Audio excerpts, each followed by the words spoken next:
रघुपति राघव राजा राम पतित पावन सीताराम रघुपति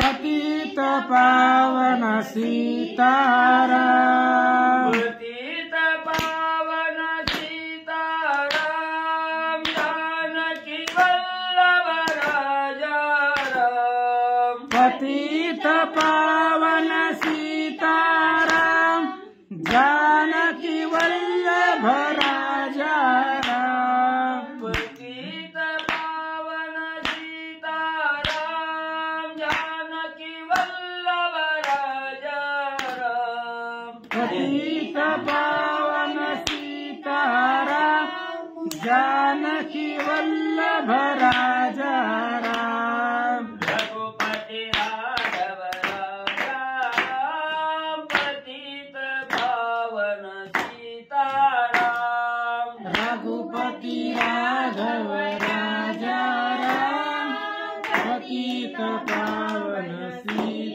सीताराम रघुपति राघव राजा राम पतित पावन सीताराम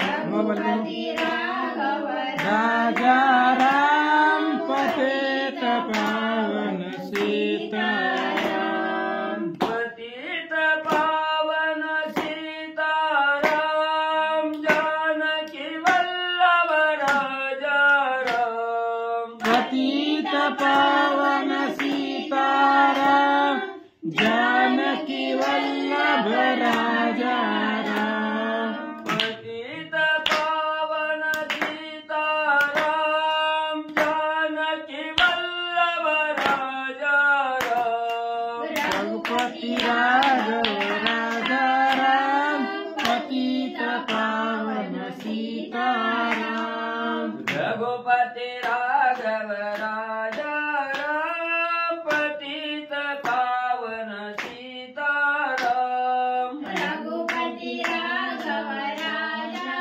राम पतित पावन सीताराम रघुपति राघव राजा राम पतित पावन सीताराम रघुपति राघव राजा राम पतित पावन सीताराम पतित पावन सीताराम जानकी वल्लभ राजा राम पतित पावन सीताराम जानकी वल्लभ राजा राम पतित पावन सीताराम जानकी वल्लभ राजा राम पतित राघव राजा राम पतित पावन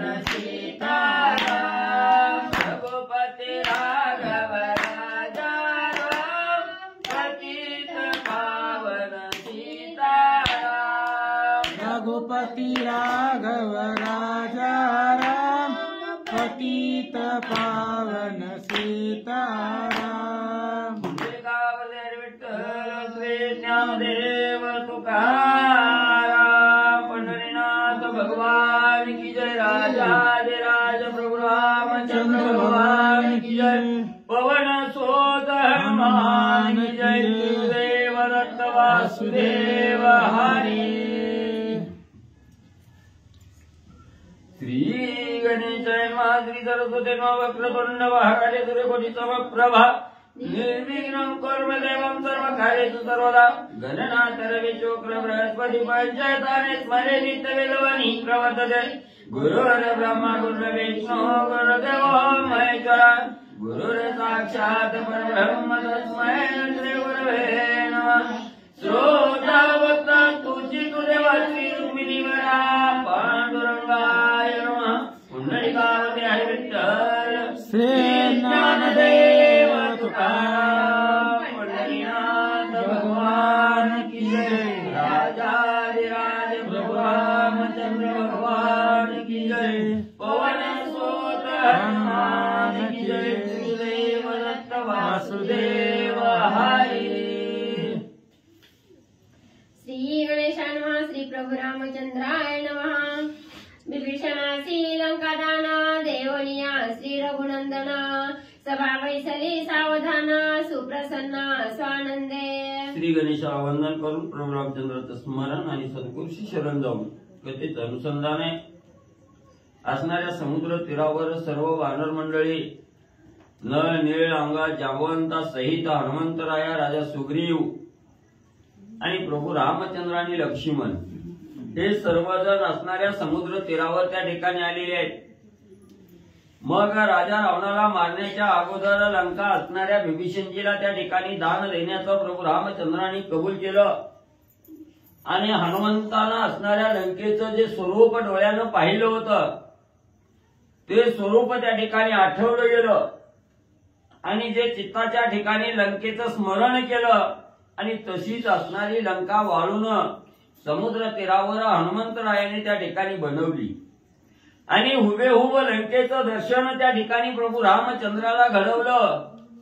प्रभू रामचंद्राला आनंद त्या ठिकाणी झाला आणि जी वालुकामय असणारी जी लंका आहे हनुमंताने बनवलेली त्या लंकेला असणारं त्या ठिकाणी विभीषणजीचा असणारा अभिषेक त्या ठिकाणी केला, दान त्या ठिकाणी दिले असं सांगितलं गेलं. अभिषेक केला आणि सर्व असणाऱ्या वानर मंडळी सहित त्या ठिकाणी सभा भरलेली आहे आणि सभेच्या ठिकाणी समुद्र तीरावर प्रभू रामचंद्र वानरांना काय त्या ठिकाणी सांगू लागले. वानर करीती गदारोळ विभीषणाची सुख कल्लोळ सुग्रीवा उल्हासा प्रबळ सकळ दळ देखोनी. मग असणारा त्या ठिकाणी विभीषणजीला लंकेचा अभिषेक त्या ठिकाणी केला. सर्व वानर मंडळीला आनंद झाला. विभीषणालाही अतिशय आनंद त्या ठिकाणी झालेला आहे. अखिल कोटी ब्रह्मांडाचा नायक आज आपल्याला अभिषेक त्या ठिकाणी केला याचा आनंद असणारा त्या ठिकाणी विभीषणजीला झाला. रामनामाचा जय जयकार त्या ठिकाणी करू लागलेले आहेत. वानर चेष्टा त्या ठिकाणी एकमेकाची चेष्टा मस्करी त्या ठिकाणी करू लागलेले आहेत. एवढा आनंदानं आणि सगळेजण त्या ठिकाणी म्हणजे वावरू लागले. वानरांचा महाभार करू येती नमस्कार वानरा नाव श्रीराम नामाचा गजर देती भुबुकार आल्हादे. मग वानर मंडळीला एवढा आनंद त्या ठिकाणी झालेला. लंकेचा राजा असणारा विभीषण त्या ठिकाणी झाला. या आनंदानं भारावून वानर मंडळी त्या ठिकाणी गेलेली आहे. इकडून तिकडे उड्या मारायच्या लंकेचा राजा म्हणून विभीषणच्या असणाऱ्या चरणावर नतमस्तक त्या ठिकाणी वानर मंडळी होऊ लागले. प्रभू रामचंद्राला लक्ष्मणालाही साष्टांग नमस्कार त्या ठिकाणी आणि घालू लागली. तेथे वणी हनुमंत सुग्रीवासी करी एकांत सीता सोडावयाचा मुख्यार्थ लंकानाथ वधावया. मग त्या ठिकाणी असणारे हनुमंत रायानी म्हणजे सगळी वानर मंडळी रामनामाचा जय जयकार करत नाचू लागलेले आहेत. आनंद व्यक्त त्या ठिकाणी करू लागलेले आहेत.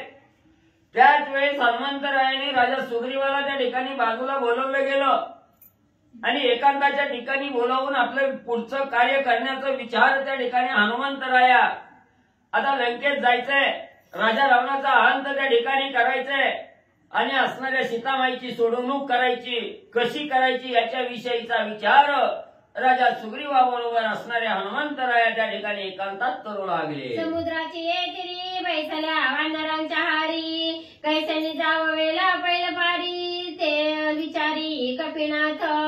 मग असणाऱ्या त्या ठिकाणी म्हणले कपिचा नाथ असणारे राजा सुग्रीव आहे. सुग्रीव राजाने हनुमंताला विचारायला सुरुवात केली. हनुमंता एवढा 400 कोस रुंदीचा असणारा समुद्र आहे आणि असणाऱ्या पाण्यानं त्या ठिकाणी तुडुंब भरलेला आहे. मग अशा अवस्थेत हा समुद्राचं उल्लंघन करून लंकेमध्ये कसं त्या ठिकाणी जायचं, काय विचार त्या ठिकाणी करावा, कसा विचार करावा राजा सुग्रीव हनुमंतरायाला विचारू लागले. नद्या पर्जन्ये भरून येती तेने सिंधू प्रवाहे नाक्षिती उष्ण काळी नद्या सुकती तेने अपांपती आटेना. मग त्या ठिकाणी राजा सुग्रीवानी बोलायला सुरुवात केली. हनुमंता, पावसाळ्याचा दिवस आहेत, जी काही असणाऱ्या पृथ्वी तलावर नद्या आहेत त्या सर्व नद्या म्हणजे त्या ठिकाणी तुडुंब भरून म्हणजे या सागराला त्या ठिकाणी मिळतात आणि सर्व नद्यांचं पाणी या सागराला मिळाल्याबरोबर तुडुंब असणारा समुद्र त्या ठिकाणी भरून जातोय. ही आटायचं नाव त्या ठिकाणी घेत नाही, पाणी कमी व्हायचं चिन्ह त्या ठिकाणी नाही.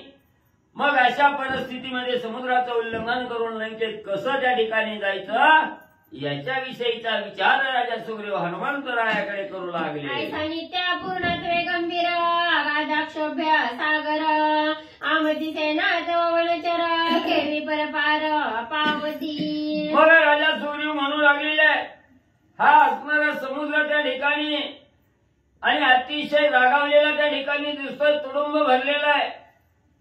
थोडं सुद्धा कमी पाणी व्हायचं नाव त्या ठिकाणी घेत नाही. आम्ही तर असणारा त्या ठिकाणी वनामध्ये गमन करणारी वनचर माकडं त्या ठिकाणी आहोत.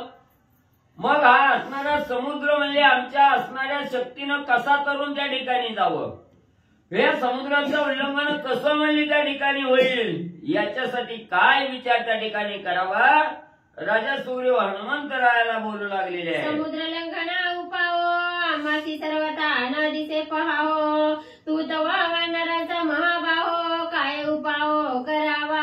मग हनुमंतराया आमची असणारी शक्ती म्हणजे हा समुद्र बघून क्षीण त्या ठिकाणी झालेली आहे. आमच्याच्यानं हा असणारा समुद्र उल्लंघन होणार नाही असं आमच्या मनाला त्या ठिकाणी वाटतंय. तू तर या सर्व वानर मंडळीमध्ये असणारा श्रेष्ठ बलवान त्या ठिकाणी ज्ञानी आहे. म्हणून म्हणली त्या ठिकाणी कसा विचार त्या ठिकाणी करावा आणि कसं समुद्राचं उल्लंघन करावं याच्याविषयीचा विचार हनुमंतराया तुम्ही सांगा. राजा सुग्रीव विचारू लागले. पैसोनी वानरे समुद्र तटी करीती लांब लांब गोष्टी ते तव मित्या गाठावटी जावया परतटी शक्ती नाही. मग त्या ठिकाणी असणारी वानर मंडळी सगळी आपापसात चर्चा करू लागली. कोण कोण आपलं म्हणणं मानू लागलेलं आहे की एका क्षणात समुद्राचं उल्लंघन करून जाऊ. कोण म्हणतंय माझ्याच्यानं अर्ध्या समुद्रापर्यंत जाणं होईल, कोण म्हणतंय जाणं होणार नाही. उगा आपल्या बाळाच्या अंगमान त्या ठिकाणी दाखवू लागली, पण ही सगळं खोट आहे त्या ठिकाणी, मिथ्या चावट आहे त्या ठिकाणी. मग म्हणले त्या ठिकाणी अंगवन नसताना ही वानर मंडळी बडबड करते, पण ह्याचा काय उपयोग त्या ठिकाणी नाही. मग असणारा विचार त्या ठिकाणी कसा करावा याचा असणारा सारासार विचार सगळी वानर मंडळी सहित हनुमंतराया करू लागले. सुग्रीव म्हणे हनुमंता काय बुद्धी करावी आता समुद्र लंघनी तत्वता उपाव सर्वथा सेना. मग राजा सुग्रीवानी बोलायला सुरुवात केली. हनुमंत हा असणारा दुर्धर समुद्र आहे, उल्लंघन होत नाही. मग आता काय विचार त्या ठिकाणी करावा. मला तर काय सुचना गेलं म्हणजे कसं जावं कसं असणाऱ्या लंकेचा शोध त्या ठिकाणी घ्यावा. म्हणून म्हणजे असणारा काहीतरी उपाय म्हणजे त्या ठिकाणी करा. राजा सुग्रीव हनुमंतरायाला सांगू लागले. कैसनी वधावे लंकानाथा कैसनी आणावी ते सीता सुखी न करावे रघुनाथा ऐसी अवस्था दिसत आहे. राजा सुग्रीव बोलू लागले, एवढा चर्चेकोसर रुंदीचा समुद्र उल्लंघन करण्याचं सामर्थ्य आमच्या अंगात नाही. अशक्य प्राय असणारी गोष्ट आहे. कसं म्हणली एवढा समुद्र उल्लंघन करून जावं, त्या राजा रावणाचा असणारा अंत त्या ठिकाणी करायचा, सीतामाईची सोडवणूक त्या ठिकाणी करायची आहे, प्रभू रामचंद्राला कार्य करून आनंद त्या ठिकाणी द्यायचा आहे. मग म्हणली त्या ठिकाणी ही दुर्धर म्हणजे त्या ठिकाणी दिसायला लागलंय. आता काय करावं, कसं सीतामाईची सोडवणूक करून रामाला कसा आनंद त्या ठिकाणी द्यावा हे काही सुचेना असं झालं. राजा सुग्रीव हनुमंतरायाला विचारू लागले. तुझ पुसत अति आप्तता समुद्र लंघनी उपाव वृथा कारण साधे श्री रघुनाथा काय मी आता करावे. म्हणून राजा सुग्रीव हनुमंताला बोलू लागले, हनुमंता माझा विचार असणारी बुद्धी संपली गेली. हे उल्लंघन करण्याचा अवघड दिसू लागलेला आहे. तू अतिशय जवळचा आहे, आप्त आहे, म्हणून तू काहीतरी पर्याय त्या ठिकाणी काढशील म्हणून तुला त्या ठिकाणी विचारतोय. मला तर हे अवघड त्या ठिकाणी वाटू लागलेलं आहे.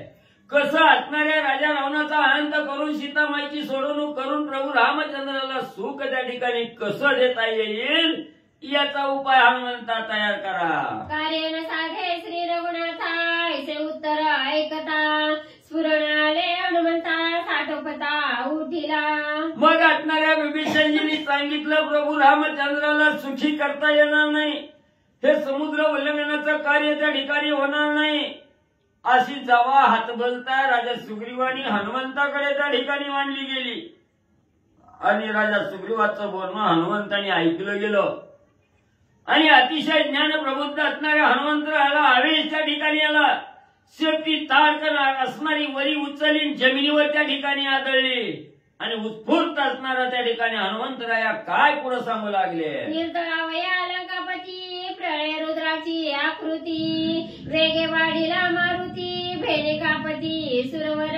मग हनुमंतरायाला एवढा आवेश त्या ठिकाणी आला. सगळ्या अंगावरची केस त्या ठिकाणी पिंजारली गेली. शेंडी ताडसीने उभा त्या ठिकाणी राहिली.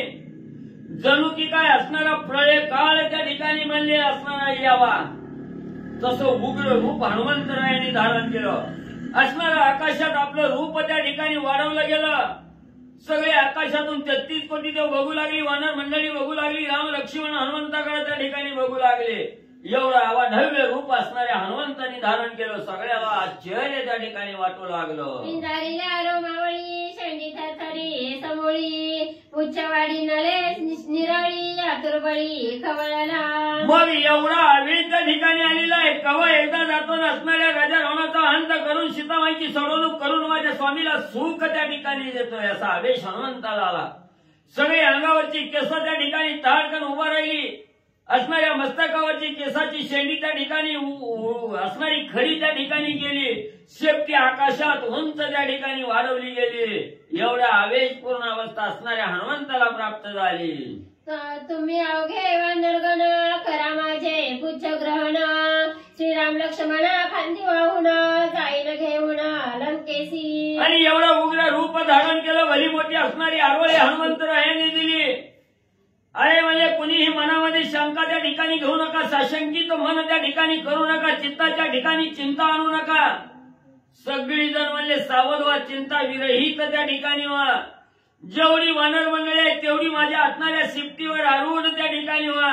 मी राम लक्ष्मणाला खांद्यावर त्या ठिकाणी घेतो. असणाऱ्या समुद्राचं उल्लंघन त्या ठिकाणी करतो. विभीषण शरणंगत त्याची धरोणी हृदयात एकेची खेपे पै समस्त नैन निश्चित लंकेशी. तुम्ही सगळी वानर मंडळी माझ्या शेपटीला त्या ठिकाणी पकडा. राम लक्ष्मणाला असणाऱ्या खांद्यावर घेतो. विभीषणजीला माझ्या हृदयाच्या ठिकाणी घट्ट त्या ठिकाणी घेतो. आणि एकाच खेपेत म्हणले 2 सुद्धा हेलपाट लावित नाही. एका हेलपाट्यात म्हणले लंकेला समुद्र उल्लंघन करून म्हणले सगळे नेतो. हनुमान तुर्बळी उद्भट वटारिले नेत्र वाट बाहू स्फुरती थरथराट वळीला साठ पुच्छाचा. मग एवढा आवेश त्या ठिकाणी आलेला आहे. डोळे लाल भडक झालेला आहे. मोठं डोळं त्या ठिकाणी वटारलं गेलं. शेपटीचा असणारा तडाखा जमिनीवर त्या ठिकाणी आदळला. वाद त्या ठिकाणी काढला. आणि कवा एकदा लंकेकडे जातोय अशी अवस्था हनुमंताच्या अंगी मध्ये आली. देखोणी हनुमंताची शक्ती सुग्रीवादाचा कला चित्ती गजबजिले व्युत्पत्ती शांत मारुती केवी होय. मग त्या ठिकाणी हनुमंतानं उग्र रूप धारण केलेलं आहे. एवढं उग्र रूप असणाऱ्या राजा सुग्रीवानं पाहिलं गेलं म्हणू लागले काय या हनुमंताचं असणारं एवढं म्हणजे राग त्या ठिकाणी धारण झालेलं आहे. एवढं उग्र रूप म्हणजे त्या ठिकाणी धरलेलं आहे. आता बाबा काय करता येईल काय नाही. कवा याचा राग शांत होतय म्हणून सगळी वानर मंडळी सुद्धा त्या ठिकाणी म्हणजे भीतीयुक्त झाली. गडबड करू लागली. आता काय होतंय काय नाही म्हणून दचकली गेली. ते कोणी हनुमंताचे त्राण वेळी उठिला रघुनंदना त्या हृदयी आलिंगुण मधुर वचन अनुवादे. मग प्रभू रामचंद्र आणि हनुमंताचं उग्र रूप त्या ठिकाणी पाहिलं गेलं. काहीतरी अघटित कार्य हनुमंत त्या ठिकाणी करील. प्रभू रामचंद्रांनी विचार केला. उठले असणाऱ्या हनुमंताला आलिंगन त्या ठिकाणी दिलं. आणि असणारं आलिंगन दिलं शांत करण्याच्या उद्देशानं प्रभू रामचंद्र अतिशय माधुर्य वाणीनं असणारे हनुमंतरायाला त्या ठिकाणी काय बोलू लागले ऐका पुढं. समुद्र बापुडे ते कोण अग्निबाणे कोरडा करीन पायीने नावनर्गण लंका कंदन करावया. प्रभू रामचंद्रांनी बोलायला सुरुवात केली. हनुमंता एवढं उग्र रूप धरण्याचं काही कारण नाही.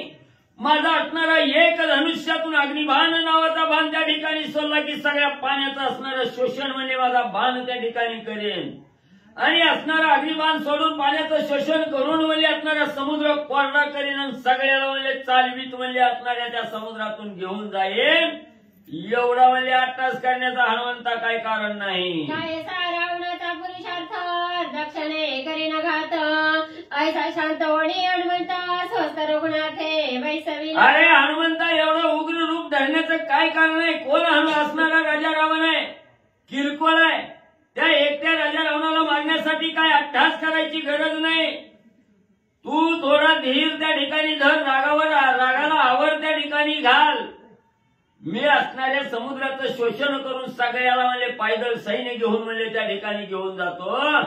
असं गोड गोड हनुमंताला प्रभू रामचंद्रांनी म्हणजे राग शांत करण्यासाठी सांगितलं. अरे कोणी श्रीरामाचे वचन सुखावला विभीषण सुगमे पाये समुद्र तरण मूळ कारण सांगत.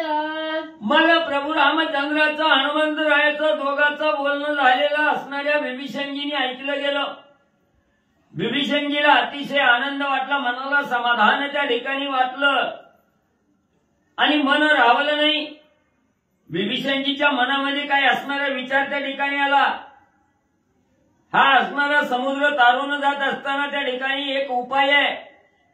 जो उपाय असणाऱ्या विभीषणजीच्या चित्ताला त्या ठिकाणी आठवला गेला, तो असणारा उपाय विभीषणजी प्रभू रामचंद्राला सांगू लागलेले आहे. श्रीराम वाक्य प्रतापपूर्ण ऐकोणी विभीषण स्वयं घालोणी लोटांगण कर जोडोणी विनवित. मग प्रभू रामचंद्राचं असणारं वचन त्या ठिकाणी ऐकलं गेलं की ह्या असणाऱ्या समुद्राच्या पाण्याचं शोषण माझ्या बाणानं त्या ठिकाणी करीन म्हणले सगळ्याला चालवीत त्या ठिकाणी. हे असणारं वचन असणाऱ्या विभीषणजींनी ऐकलं गेलं. प्रताप प्रौढी असणाऱ्या प्रभू रामचंद्राची ऐकली गेली. प्रभू रामचंद्राला साष्टांग नमस्कार असणाऱ्या विभीषणजींनी घातला. हात जोडले आणि भगवंताच्या पुढे हात जोडून असणारे विभीषणजी त्या ठिकाणी काय बोलू लागले. सोडणी अग्निबाण सिंधू शोषिता न लागे क्षण परितेन वेगा भूषण अतिदूषण सूर्यवंशा.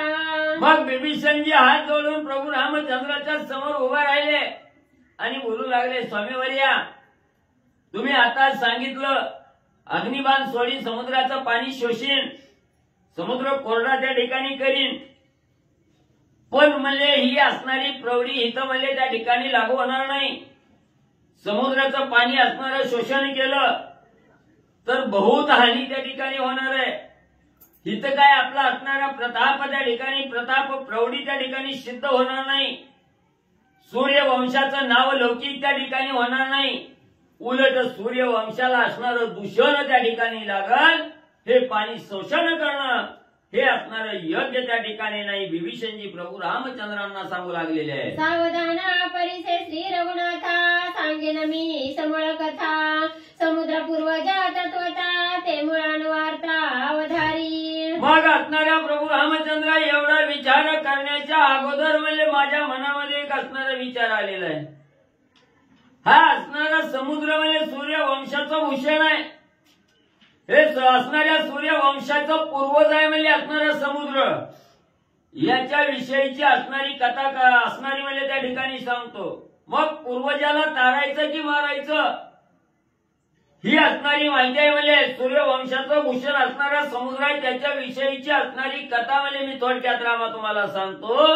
विभीषणजी सांगू लागले, तुझे पूर्वजा सागर जाण त्याचे सागर हा निर्माण या लागे सागर हे अभिधान वेद पुराण अनुवादे. म्हणून स्वामीवर्या तुमच्या असणाऱ्या सूर्यवंशा कुलातील म्हणजे पूर्वीचा असणारा पूर्वज म्हणजे सगर नावाचा राजा होता आणि त्या सगर राजानं म्हणजे हा असणारा सागर म्हणजे त्या ठिकाणी तयार केला आणि या सगर राजानं म्हणजे हा तयार केल्यामुळे त्याला सागर असं म्हणजे नाव त्या ठिकाणी आणि पडलं गेलं. पूर्वी समुद्र काय नव्हता आवरण की अतिगुप्तता सगरे कानूनी तत्वता प्रकटार्थ आणला. पूर्वी काय म्हणजे असा असणारा समुद्र त्या ठिकाणी नव्हता. पहिला म्हणजे असणारा पाण्याच्या खाली गुप्त म्हणजे असणारा समुद्र त्या ठिकाणी होता.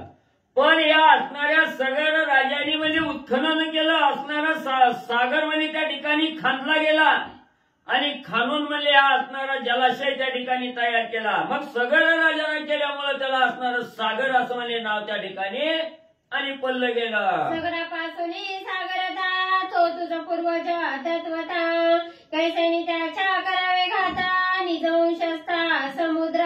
मग म्हणजे असणारा असणाऱ्या सागर राजापासून म्हणजे असणाऱ्या सगर राजापासून म्हणजे हा असणारा सागर म्हणजे त्या ठिकाणी निर्माण झालेला आहे.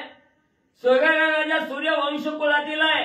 तुमचा असणारा पूर्वज आहे. मग त्या पूर्वजाचा असणारा घात करणं म्हणजे त्या ठिकाणी योग्य आहे का? हे योग्य त्या ठिकाणी होणार नाही. दूषण म्हणजे सूर्यवंश कुळाला त्या ठिकाणी लागल असं विभीषणजी प्रभू रामचंद्रांना सांगू लागले. वेगळे करुणी दशरथा सागर सातवा प्रपिता ऐसी सूर्यवंशाची कथा होय सांगता विभीषण. म्हणून म्हणले तुमचा असणारा पिता राजा दशरथ आहे. म्हणजे त्या राजा दशरथाला सोडून म्हणजे हे असणारा सागर हा असणारा सातवा वडील आहे म्हणजे त्या ठिकाणी. मग म्हणजे हे असणारा सातवा वडील असताना त्याचा असणारा घात म्हणजे त्या ठिकाणी तुम्ही बाण सोडलं की होईल. मग म्हणजे नाही का सूर्यवंशाला दूषण म्हणजे त्या ठिकाणी लागायचं. आपल्या असणारा पूर्वज आहे. पूर्वजाचा घात केला म्हणून सूर्यवंशाला दूषण त्या ठिकाणी लागल. म्हणून म्हणले रामा हे करणं योग्य त्या ठिकाणी नाही. विभीषणजी प्रभू रामचंद्रांना सांगू लागलेले आहे. समुद्र पूर्वजा पूज्य जाण त्याची श्रीराम निघाल्या शरण. तो तुझा भेटणे आपण सागरात तरण सांगेल. मग त्या ठिकाणी असणारा समुद्र म्हणजे तुमचा पूर्वज आहे. सागर म्हणजे पूर्वज आहे त्या ठिकाणी. म्हणून म्हणजे ह्या असणाऱ्या सागराला जर शरणांगती त्या ठिकाणी पत्करली, शरण सागराला त्या ठिकाणी गेलं तर त्या सागराला अतिशय आनंद त्या ठिकाणी होईल. आणि तुमच्या दर्शनाला म्हणजे सागर सुद्धा त्या ठिकाणी येईल. आणि हा असणारा समुद्र तरण कसं त्या ठिकाणी करायचं याची युक्ती म्हणजे असणारा सागर म्हणजे त्या ठिकाणी प्रसन्न होऊन सांगाल. म्हणून म्हणजे असं करण्यापेक्षा सागराला शरण त्या ठिकाणी जावं. म्हणून विभीषणजींनी प्रभू रामचंद्रांना सांगितलं. तुझा प्रताप श्री रघुनाथा समुद्र जाणतो तत्वता. त्या तुझं भेटीची परमास्था मज सर्वथा कळलीसे. म्हणून रामा म्हणजे माझ्या मनाला एक असणारं कळून चुकलंय. म्हणजे असणाऱ्या ह्या सागराला सुद्धा म्हणजे तुमचा असणारा प्रताप आहे तो माहित आहे म्हणजे त्या ठिकाणी. आणि तुमच्या प्रतापाचा आनंद म्हणजे सागराला सुद्धा त्या ठिकाणी होत आहे. म्हणून म्हणले सागर सुद्धा तुमच्या भेटीची आतुरतेनं त्या ठिकाणी वाट पाहतोय. ही मला कळून म्हणजे त्या ठिकाणी चुकलेलं आहे. म्हणून म्हणले आपण आता असणाऱ्या सागराला शरण त्या ठिकाणी जाऊ. त्या सगर राजाला असणारं दर्शन त्या ठिकाणी देऊ. समुद्राला दर्शन त्या ठिकाणी देऊन आपलं कार्य म्हणजे त्या ठिकाणी साधू. विभीषणजींनी सांगितलं गेलं. उद्धव प्रतापी रघुराजा सगरवंशी वंशध्वज. समुद्र तुझा निज पूर्वज करील काज वंशाचे. मग सगर वंशाचा तुम्ही असणारा ध्वज आहे प्रभू रामचंद्र. तुम्ही सगळे श्रेष्ठ त्या ठिकाणी आहात.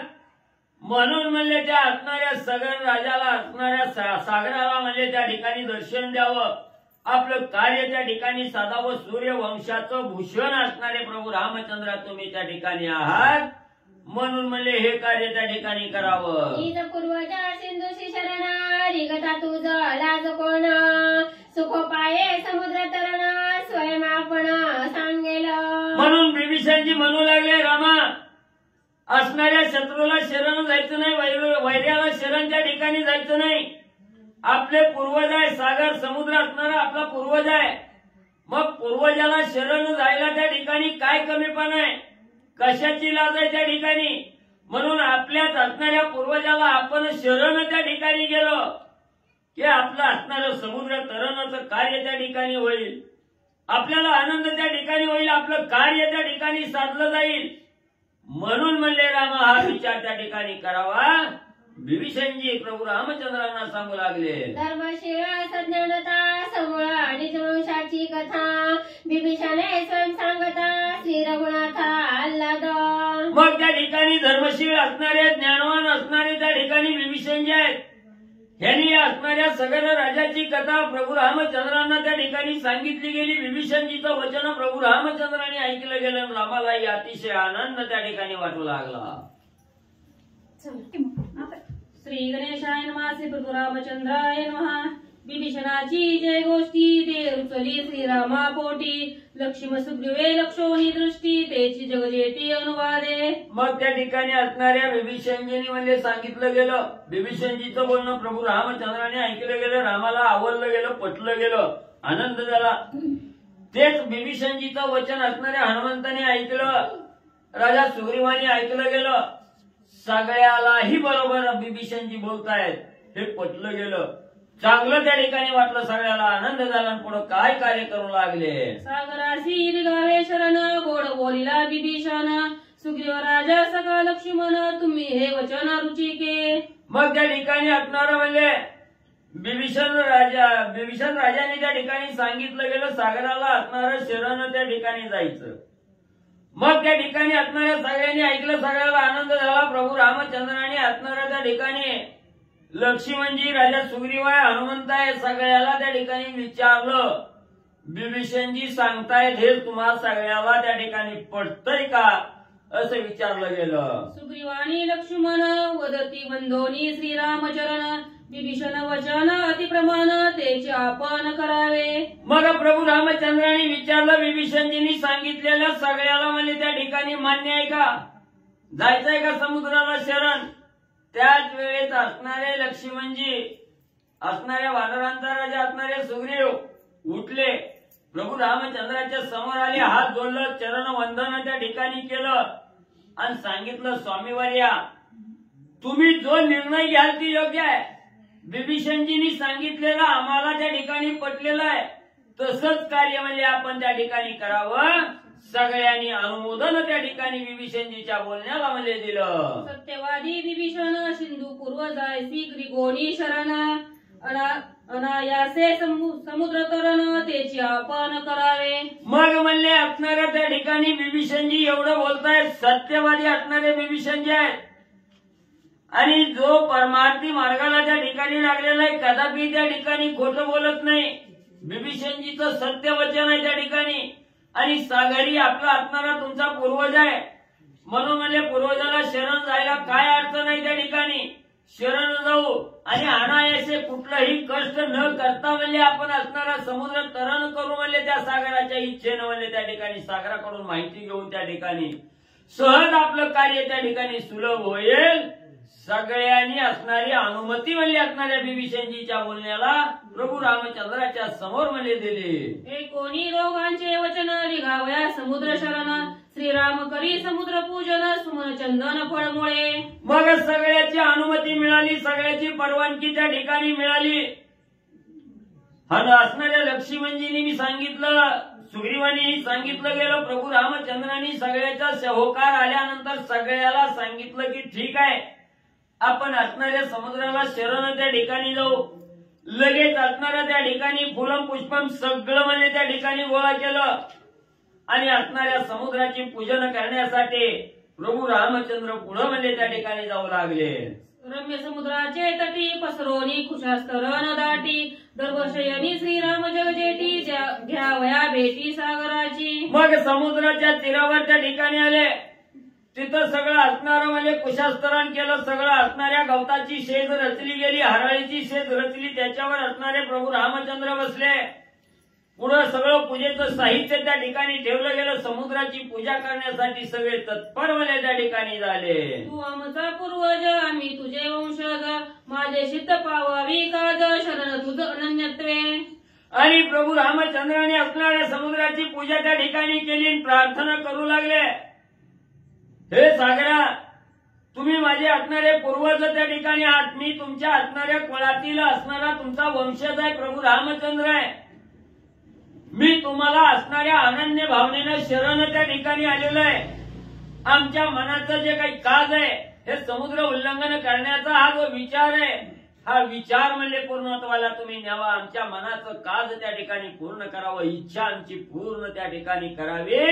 अनन्य शरण समुद्र तुम्हाला त्या ठिकाणी आलो. ऐसे बोलोनी रघुनंदन दरबासनी करी शयन जवी पुरविला हुताशन दैदिप्यमान अग्निहोत्री. मग त्या ठिकाणी असणाऱ्या प्रभू रामचंद्राने म्हणले समुद्राचं असणारं पूजन केलं, प्रार्थना त्या ठिकाणी केली आणि त्याच असणाऱ्या कुशास्तरणावर त्या हरळीच्या गवतावर म्हणजे त्या ठिकाणी तिथं शयन केले.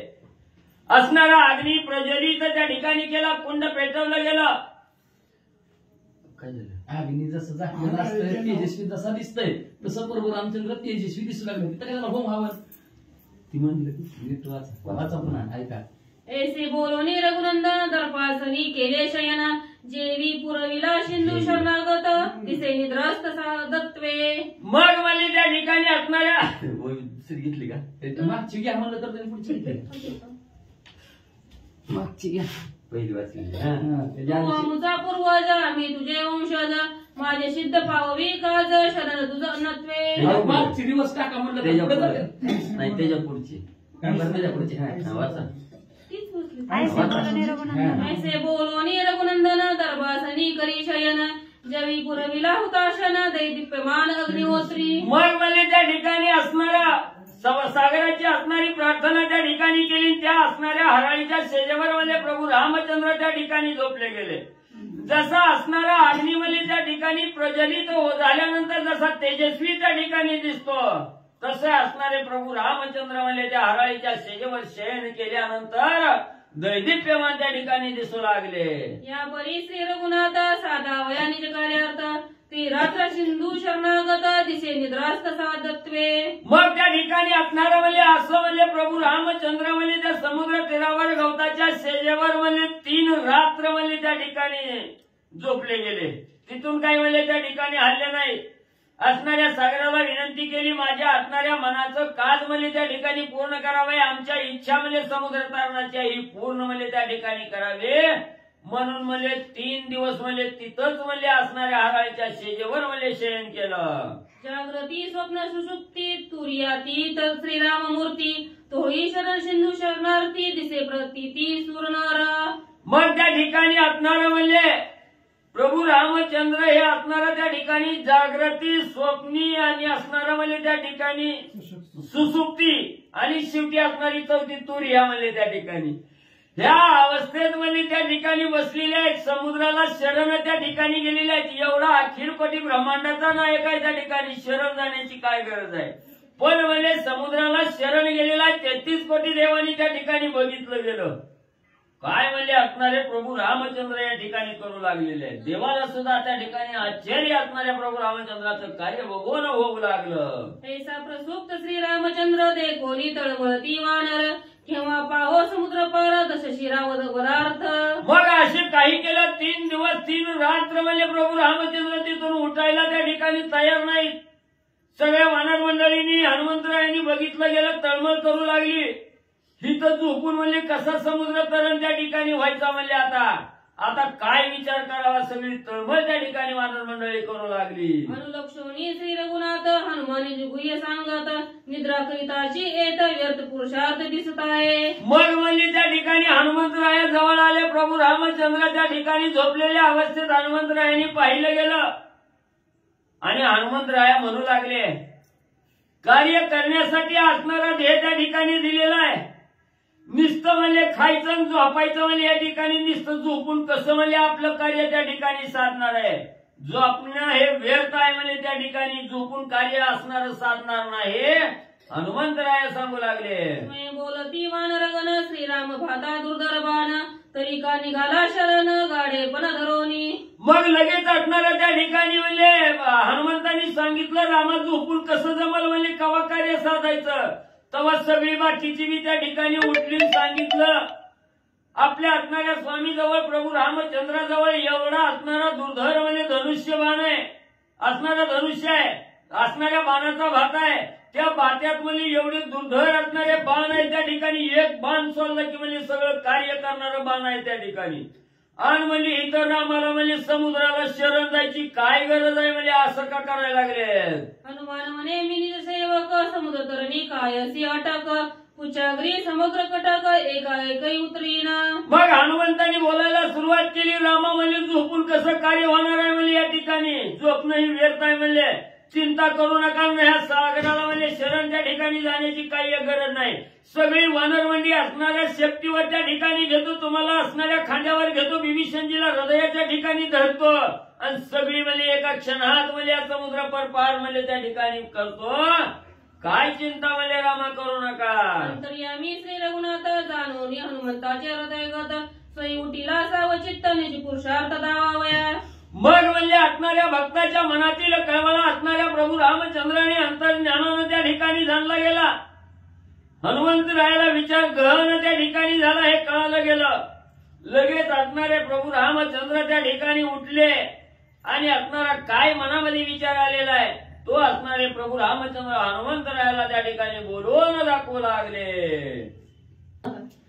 तीन दिवस लोटल्या पाठी स्वयं समुद्र न येची भेटी श्रीराम कोपला जगजेटी रक्तांब दृष्टी कृतांत.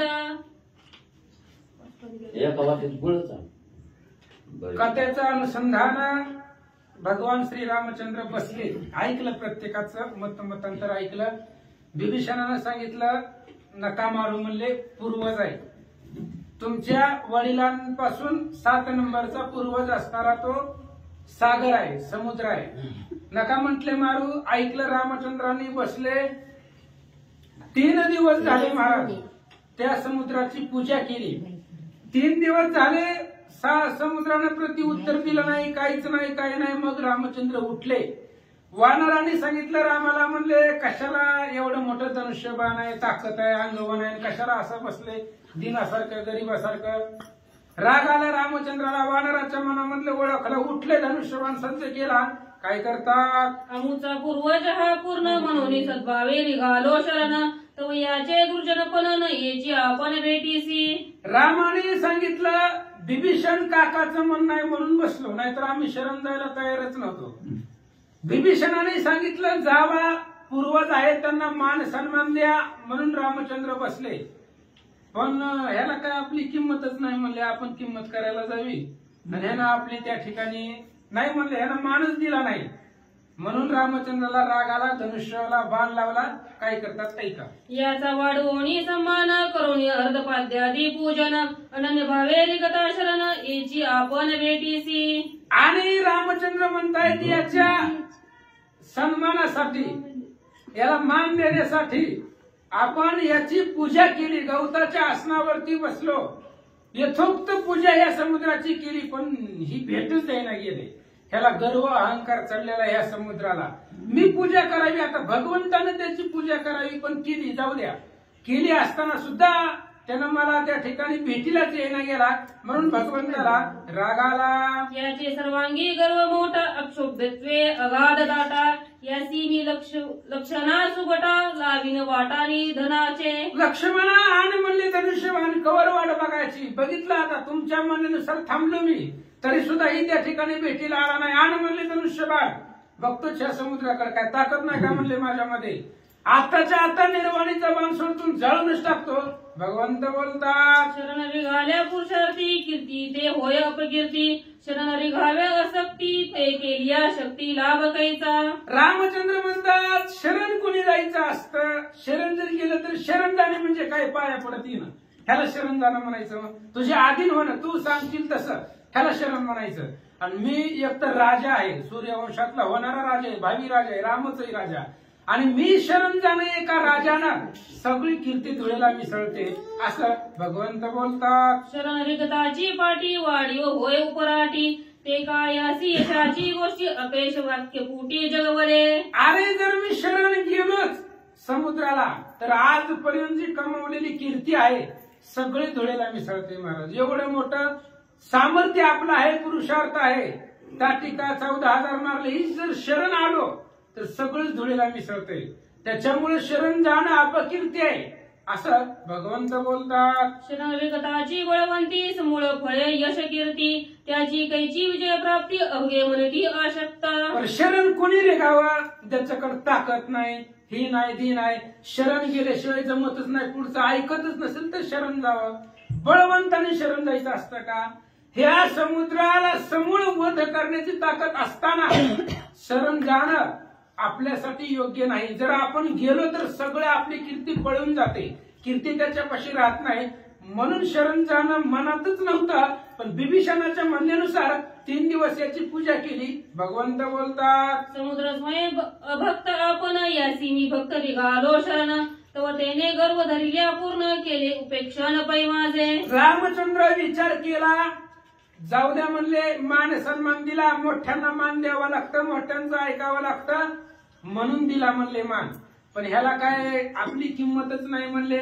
मी भक्त म्हणून शरण निघालो होतो, ह्या असणाऱ्या समुद्राला तुझा हात जोडले, त्याला त्या ठिकाणी आराधना केली, पूजा केली, तरी सुद्धा हा शरण येत नाही. त्याला ताटा चढलेला आहे, गर्व झालेला आहे. भगवंत बोलतात, मृदूपणे नाही यश कीर्ती, मृदूपणे नाही लाभ प्राप्ती, मृदूपणे नाही विजय वृत्ती, जाणे निश्चिती सौमित्र. लक्ष्मण तुला एक सांगतो म्हणले, मऊ राहायचं नाही, गरज पडेल तिथं कठीण राहायचं. मऊ कवर राहायचं, मऊ जर राहिलं तर यश भेटतच नाही. मऊ माणसानं नसावं, असावं, पण दिसण्यासाठी मऊ नसावं. कडक अंतःकरणात ना असावं. मला काय ते लक्षात येणं वाक्य, योग्य वेळेला अंतःकरणामधून मऊ असावं, पण बाहेरनं कठीण असावं. दिसण्यासाठी वाटावं लोकांना ताकद भरपूर आहे, पण अंतःकरणामध्ये मया असावी. आपण मऊ राहून शांत राहून जमत नाही. जिथं पाहिजे तिथं राग दाखवला पाहिजे, जिथं पाहिजे तिथं धनुष्य घेतलं पाहिजे, आणि जिथं पाहिजे तिथं नमस्कार केला पाहिजे. आपण नमस्कार केला होता ना, त्यानं मानलं का आपल्याला अंधनुष्य बा. मृदुत्वे संन्यासी धरावी शांती, तेने त्याची परमार्थ प्राप्ती, मृदुत्व अमाराया प्रती जाण अपकीर्ती कारण. आणि अंतःकरणामध्ये शांती कोणी धरावी? संन्यासी लोक असतात, साधू लोक असतात, तपश्चर्या लोक करणारे असतात, त्यांच्यापाशी शांती पाहिजे आणि त्यांना परमार्थाची प्राप्ती होती. म्हणजे शांत कुठं बसायचं? इथं आल्यावर शांत बसायचं. जिथं परमार्थानं प्राप्ती होणार आहे त्या ठिकाणी शांत बसायचं. आता आपण या असणाऱ्या मृदुत्व, आपण राजा आहोत, आणि राजानं जर मृदूपणा पाळला तरी आपल्याला समुद्र आपलं काहीच किंमतच होणार नाही, असं भगवंत बोलतात. दंडाचे राजे दंडिती, अदम्याते राजे दविती, ते राजे जय शांती धरती, तेची अपकीर्ती तयासी. राजा आहे आणि एखाद्या गावातल्या नागरिकानं जर त्या ठिकाणी काही अपराध केला तर राजानं त्याला दंडच द्यावा. तिथं जर राजानं त्याच्यावरती माया दाखवली, शांत बसला, तर उद्या दुसरं उठल, परवा तिसरं उठल, जाऊ द्या काही करीत नाही राजा, चलतंय चलू द्या, असं होईल. त्याच्यामुळं राजानं योग्य त्या वेळेला दंड करावा लागतो. राजानं जर मनामध्ये मृदूपणा धरला आणि त्याला सोडूनच दिलं तर राजाची अपकीर्ती होत असते. काही करत नाही ती, चला असंच आहे, असं होईल. म्हणून जिथं पाहिजे तिथं क्रोध दाखवलाच पाहिजे. भगवंत बोलतात, समुद्राचा गर्व पूर्ण तो नाशील न लागता क्षण, दे दे माझे धनुष्यबाण अति दारुण सर्पप्राय. आण म्हणले लक्ष्मण अत्यंत तेजस्वी धगधगीत सापासारखं असणार त्या ठिकाणी धनुष्य आपलं. विजेला जेवढं विजेची चमक जेवढे तेवढं असणारं धारदार तेजस्वी आपलं शस्त्र आहे, धनुष्यबाण आहे. आणि म्हणले ह्या समुद्राला गर्व चाललेला आहे, याचा गर्व झाडून काढतो.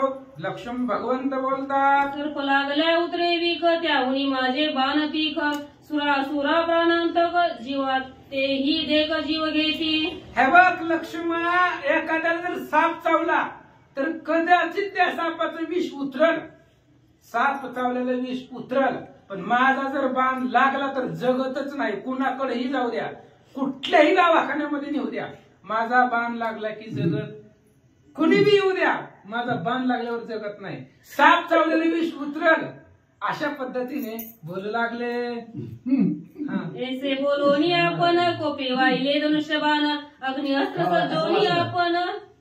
कावळा कसा वाचला? शरण गेला म्हणून वाचला. मग वाचा तेच त्यांनी ऐकले नाही. ऐसे बोलोनी आपण कोपे वाहिले धनुष्यबाण, अग्नि अस्त्र सजवणी आपण, ओढी काढून चालिला.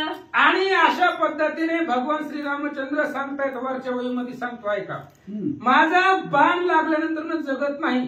पण जर पुढे तसं सांगितलं नाही होतं, शरणाला तर वाचवतो असं वहीत कुठं सांगितलं ना.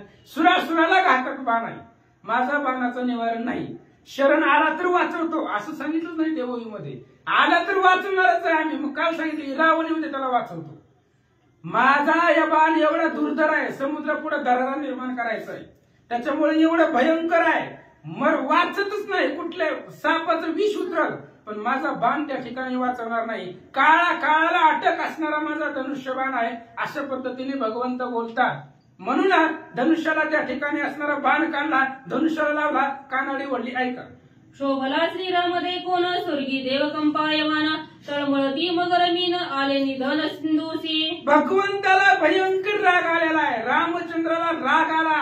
पाहिलं देवलोकांनी, असुरांनी सगळेजण भगवंताचा फक्त राग आवेश पाहिला. थर थर थर कापू लागले.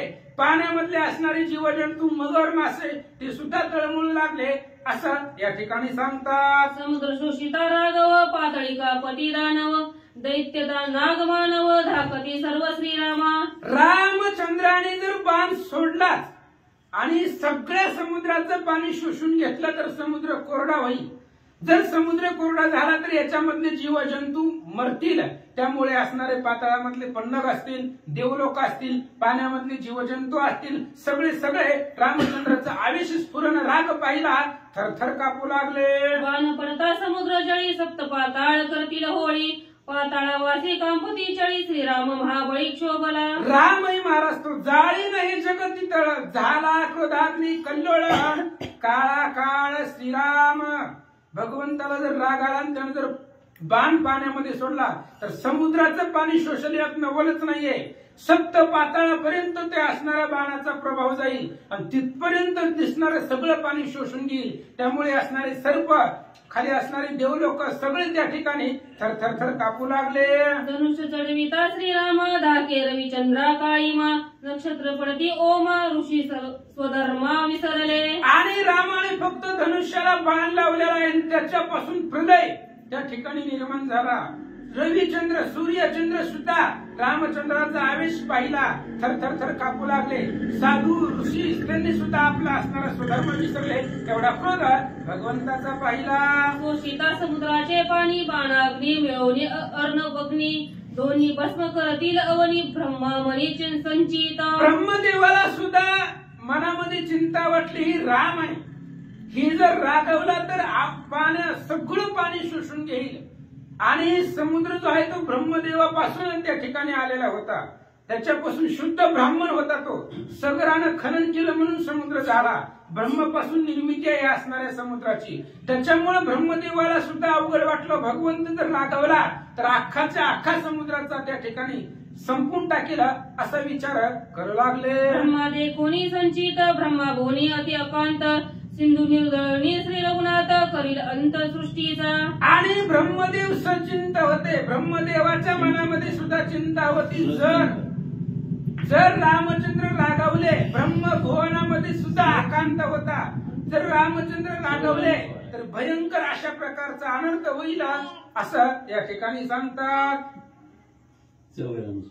ऐक एके सौमित्रा साचार शोषोनी समुद्राचे नीर पायी उतरोनी वान निसाचर वधारता.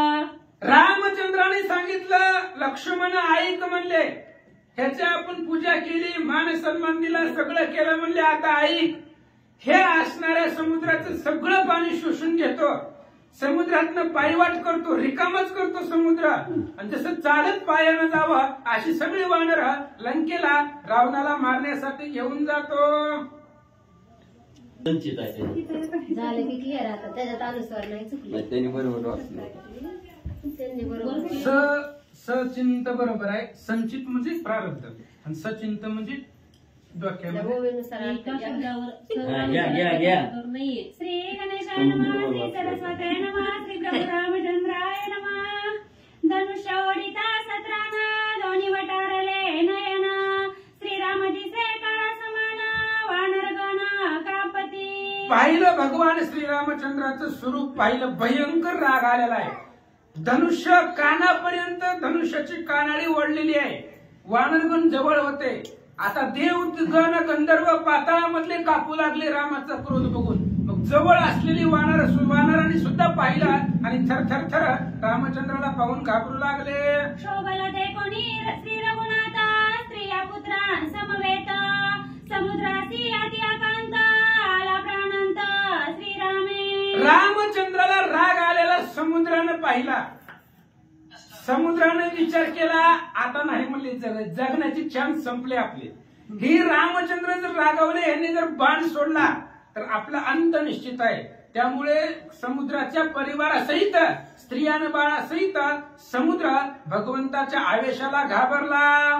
सुटल्या श्रीरामाचा बाण त्याते निवारू शकेल कोण त्यासी न होताची शरण आले मरण निश्चित. मग समुद्राने विचार केला रामाना जर बाण सोडला तर निवारण होतच नाही. रामाच्या बाणाला पर्यायच नाही, ऑप्शनच नाही. मग आता एकच पर्याय आहे, फक्त शरण जाणे. शरण जर गेलो तर रामचंद्र त्याचं ब्रीदच आहे. त्याच्यामुळे आता एकच पर्याय उरला, जर जगायचं असेल तर रामाला शरण जाऊ असा विचार समुद्र करू लागला. परमकृपाळू श्री रघुनाथा स्त्रिया पुत्रां समवेत स्वयंभवनी मूर्तिमंत समुद्रात प्रकटला. आणि त्या ठिकाणी रामचंद्र फक्त धनुष्याला बाण लावून थांबलेले होते. आवेश पाहिला आणि असणारा समुद्र मूर्तिमंत म्हणजे माणसाच्या रूपामध्ये, ब्राह्मणाच्या रूपामध्ये समुद्रात प्रगट झाला. रूप धारण केलं समुद्राने एका द्विजाचं आणि समुद्रामध्ये मूर्तिमंत समुद्र द्विजवेशामध्ये पाहिला. रामनिकट सागरी सहस्त्रोर्मी महालहरी सिंधू प्रकटला त्या माझारी रूपधारी साकार. रामाच्या जवळ समुद्र होता, समुद्राच्या जवळ राम होते, किनाऱ्यावरती उभा होते आणि हजारो लाटा त्या समुद्राच्या येत होत्या जात होत्या. हजारो लाटांमध्ये असणारा तो समुद्र होता आणि त्या लाटांमध्ये एक द्विज रूपामध्ये समुद्र प्रकट झाला. 12 ठिकाणी गंध लावलेले, जसं ब्राह्मणाचा वेश असावा तसा समुद्र प्रकट झाला. द्वादश नामांकित टिळे कंठी यज्ञ पावितरुळे सुपुत्र स्त्रिया कुटुंब मेळे देखील त्या काळे श्रीरामे. आणि 12 ठिकाणी गंध लावलेले आहेत. यज्ञोपवीत म्हणजे जानवा आहे, गळ्यामध्ये माळा आहेत, अनेक प्रकारचे त्या ठिकाणी जसं ब्राह्मणाचा वेश असतो त्या वेशामध्ये समुद्र प्रकट झाला. स्त्रिया आहेत, लेकरं आहेत, सहित समुद्र मध्यभागी त्या ठिकाणी द्विज वेशामध्ये रामचंद्राच्या पुढे प्रकट झाला. स्त्रिया पुत्रा समवेत समुद्र पाय वाटे येत ते देखोनी श्री रघुनाथ अति विस्मित स्वयं झाला. आणि रामचंद्राने पाहिलं समुद्र प्रकट झालेला आहे. आपल्या द्विज वेशामध्ये त्या ठिकाणी मूर्तिमंत समुद्रावरून चालत येत असताना रामचंद्राने पाहिलं, अत्यंत विस्मय आश्चर्य वाटला. पूर्वी ब्रह्मयाने केला निर्माण याला सिंधू शुद्ध ब्राह्मण सगळी पुढे केले खंडन सागरा विधान तेने त्यासी. आणि पूर्वी ब्रह्मदेवानं तयार केलेला होता समुद्र, शुद्ध ब्राह्मण आहे, ब्रह्मवंशातला आहे. सगरानं खनन केलं त्याचं, म्हणून सागर नाव पडलं. आणि खनन करून गंगा नदी आणली होती म्हणून त्याला सागर म्हणतात. सागर पासून आलेला आहे सागर. ब्रह्मदेवाने निर्माण केलेला शुद्ध ब्राह्मण तो असणारा समुद्र होता, ब्रह्मदेवाच्या वंशातला होता असं सांगतात. ऐसा ब्राह्मण देखोनी तेता कृपाळतो श्री रघुनाथ न करीची शर संपात द्विजघात चुकवावया. ब्राह्मण पाहिला आणि रामचंद्राने थांबले थोडस. ब्राह्मणाचा घात झाला नाही पाहिजे. ब्राह्मण समोर डोळ्याच्या पुढे पाहिला, रामचंद्राने बाण सोडलेला नाहीये. त्या ठिकाणी तटस्थ उभा राहिले, कारण द्विजाचं मरण आपल्या हातून कसं व्हायचं म्हणून त्या ठिकाणी शांत बसले.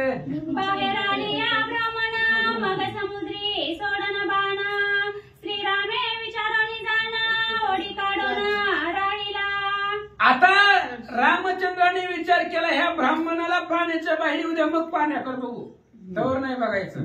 ब्राह्मण दिसायला लागलाय पाण्यामध्ये, ब्राह्मणावरती बाण मारायचं नाही, ह्याला येऊ द्या किनाऱ्याला यायला लागलाय, आपल्याकडे यायला, ह्याला पाण्याच्या बाहेर काढून मग समुद्राचं त्या ठिकाणी निर्दळन करू भगवंत बोलतात. मग ब्राह्मण उत्कावत होता शरण शरण म्हणे श्री रघुनाथा माझ्या करू नको घाता शरण तत्वता मी आलो. रामचंद्राला पाण्यामधून तो समुद्र शरण आला. ब्राह्मणाच्या रूपामध्ये रामाला ब्राह्मण दिसू लागला आणि रामाचा आवेश पाहिला, स्फुरण पाहिला. रामचंद्राला सांगवा लागला, रामा अनन्य शरण आहे म्हणले, आमचा घात करू नका, मारू नका असं तो ब्राह्मण रूपी समुद्र रामाला बोलू लागला. कोणी अपमानिले निजद्वारा धनवृत्ती की हरिली दारा ते सांगे का मज रघुवीरा तुझ्या कैवरा मी करीन. रामाने सांगितलं, ओ ब्राह्मण महाराज, आम्ही तुम्हाला मारित असतोय का? आम्ही तर तुमचे सेवक आहेत. सांगा कोणी तुमचा अपमान केला? कोण बोललं तुम्हाला? कोणी तुमचा अपमान केला? तुम्हाला कोण काय बोलला? कोणी तुमच्या पत्नीचं हरण केला? कोणी तुम्हाला त्या ठिकाणी वाईट बोलला? तुमच्या कैवारासाठी त्याचा मी वध करीन. कोण काय बोललं सांगा. भगवंत विचारतात आधी साधी न द्विज कार्यार्था मग सोडवी नका सीता. त्रिसत्य सत्य हे श्री रघुनाथा सांगा मी आता काय करू. आणि त्यावेळेस रामचंद्राने सांगितलं सीताशुद्धी राहू द्या बाजूला. एवढी काही गडबड आहे का सीताशुद्धीची? जाऊ द्या. आधी तुमचं कार्य महत्वाचं आहे. आधी तुम्हाला कुणी त्रास दिला, कोण तुम्हाला काय बोललं मला सांगा, फक्त त्याचं नाव. लगेचच त्या ठिकाणी त्याचा वध करून टाकतो. ब्राह्मणाचा अपमान आपल्याला सहन होत नाही. त्यामुळे सांगा तुम्हाला कोण काय बोललं. सीताशुद्धीचं काम राहू द्या, आधी तुमचं काम उरकून करू. असं भगवंत द्विजरूपी सागराला बोलू लागले. माझ श्रीराम आलिया शरण तुझ कल्पांती नाही मरण. श्रीराम वंदोनी द्विजांचे चरण पुसे आपण काय करू. रामाने सांगितलं महाराज तुम्हाला भीतीच नाही म्हणले. तुम्ही जर मला शरण आला असताल तर कळी काळ सुद्धा तुमच्याकडे पाहू शकत नाही. म्हणून तुमच्या पाया पडले त्या असणाऱ्या ब्राह्मणाच्या. सांगा म्हणले काय करू, काय अडचण आहे तुम्हाला. असं समुद्ररूपी त्या द्विजाला भगवंत बोलतात. द्विज म्हणे श्री रघुनाथा मी समुद्र शरण आलो आता. सोडून या शर संपता माझ्या घाता का करीसी. आणि मग रामचंद्राने हात खाली घेतला होता ब्राह्मण दिसल्यावर. पुन्हा मग ब्राह्मणाने सांगितलं मीच समुद्र आहे, समुद्र आहे, मला कशाला मारायला तुम्ही बाण काढलाय.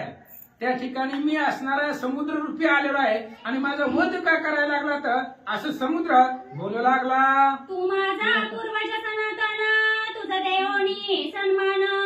3 दिवस निरंजन म्या दर्पशयन सेविले. आणि रामचंद्र सांगू लागले समुद्रा तू समुद्र आहे.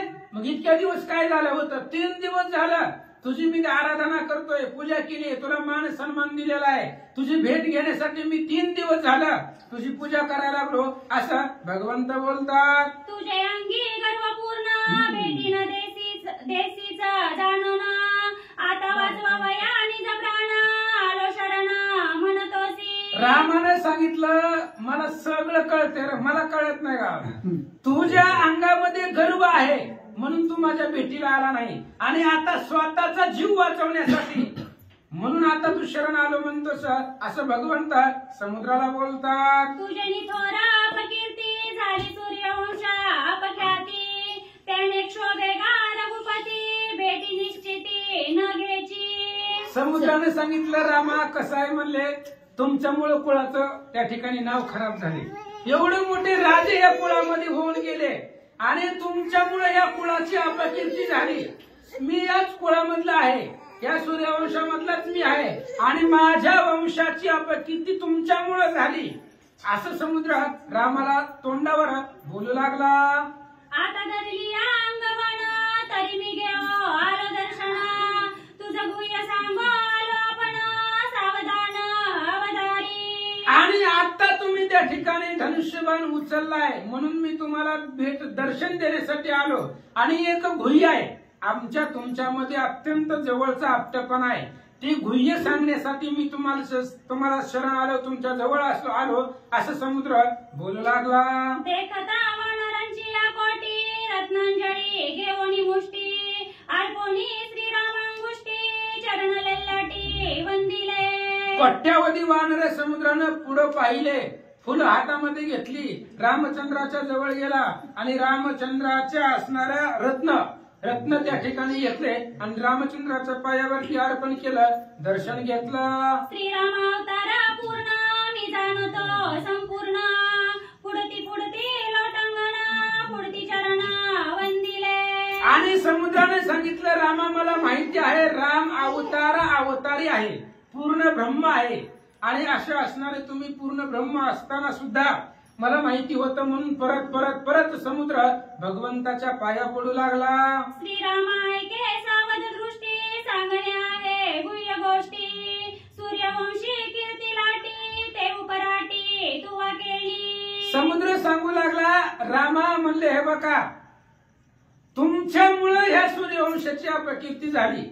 ह्या सूर्यवंशाची कीर्ती खूप मोठी आहे आणि ती कीर्ती सांगायला मी आलोय. आणि तुम्ही काय केलंय त्याच्यामुळे सूर्यवंशाची अपकीर्ती झाली ते मी सांगणार आहे. आधी सूर्यवंशातली कीर्ती सांगतो. कोणते राजे या वंशामध्ये होऊन गेले कोणत्या कोणत्या राजांनी काय काय पराक्रम केला ते आधी सांगतो, नंतर तुम्ही काय त्या ठिकाणी आपण कीर्ती केलेली आहे ते मी सांगतो, ऐका.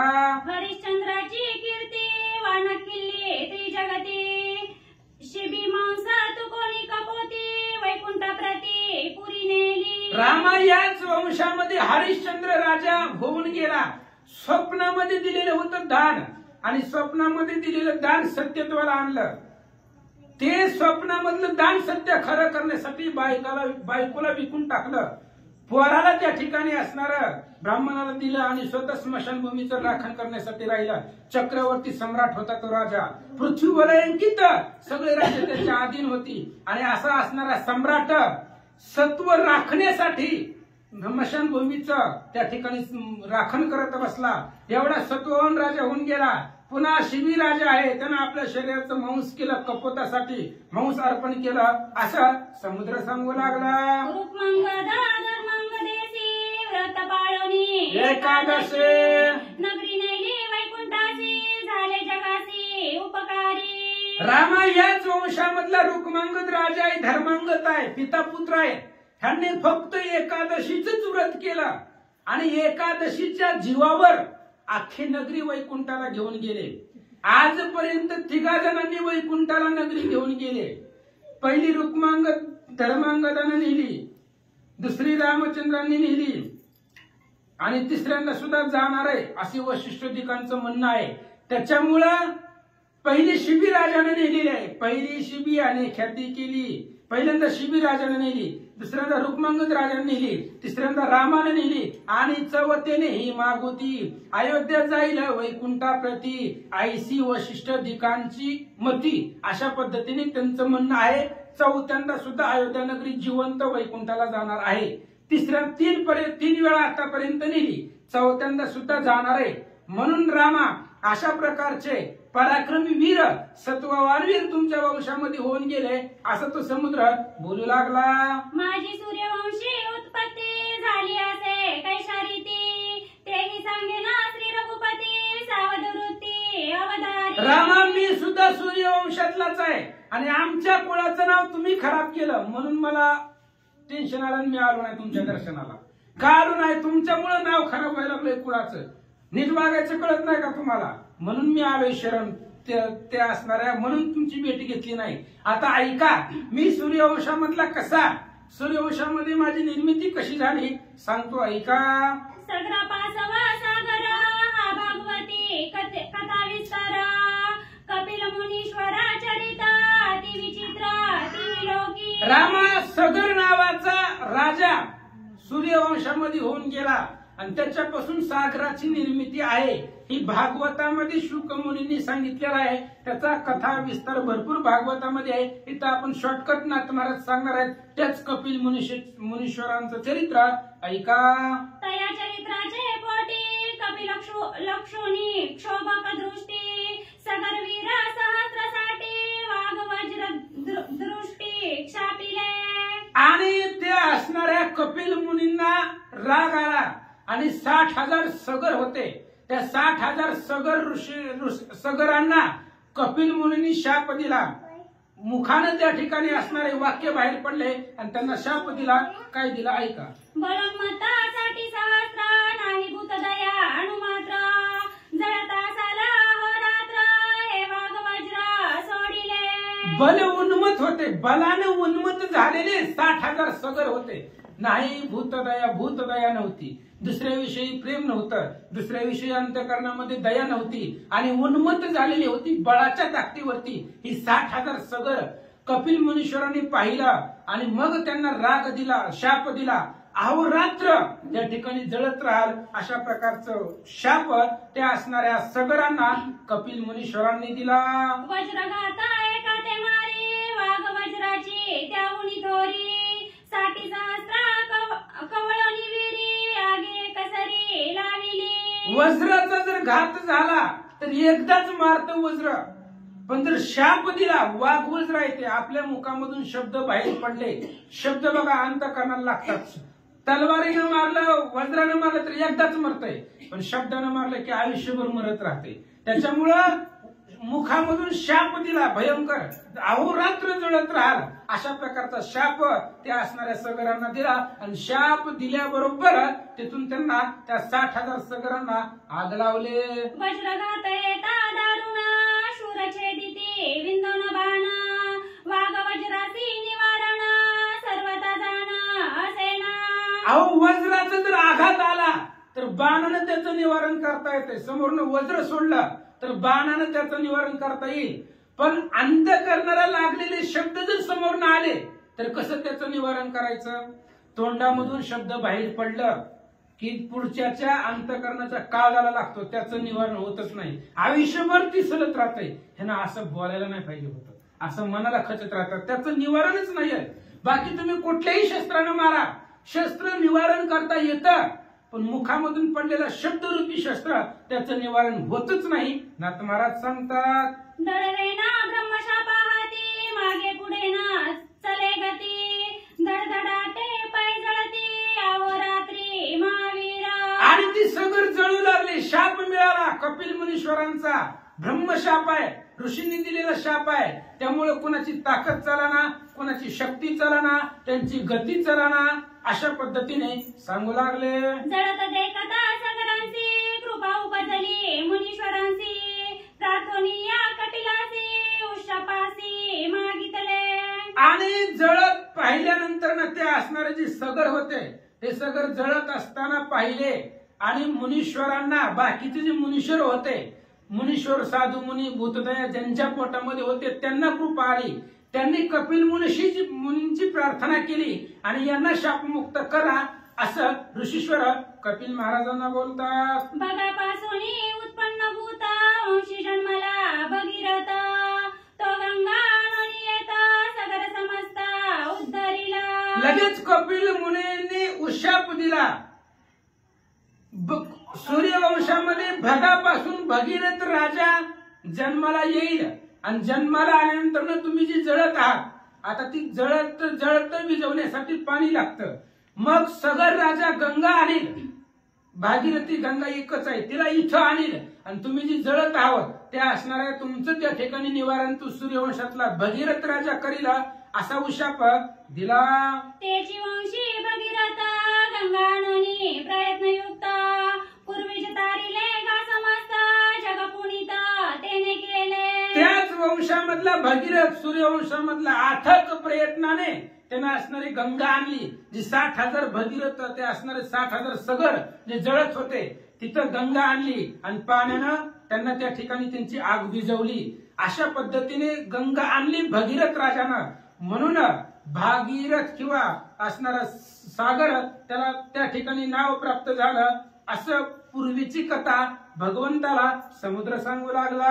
ऐसी पूर्वजांची ख्याती तेची वंशी तू रघुपती पुण्य पूज्यत्वे पवित्र कीर्ती थोरा कीर्ती तुझा आली. रामा अशा पद्धतीने पूर्वजांची ख्याती आहे, अशा पद्धतीने तुमचा पराक्रम आहे, पुण्यत्व पूज्यत्व पवित्र कीर्ती आहे. पण तुमच्यामुळे अपकीर्ती झाली. एवढी पवित्र वंशातली असणारी राजा आहे पण तुमची अपकीर्ती झाली. ऐका, कळी काळा घालोनी तोडरी दोघे बंधू धनुर्धारी शेकी बाईला नेली चोरी लोकांतरी अपकीर्ती. असो पांडुरंगा कर प्रथम नमन दुसरी चरण संतांच्या त्यांच्या कृपा आशीर्वाद आणि कथेचा विस्तार बरोबर.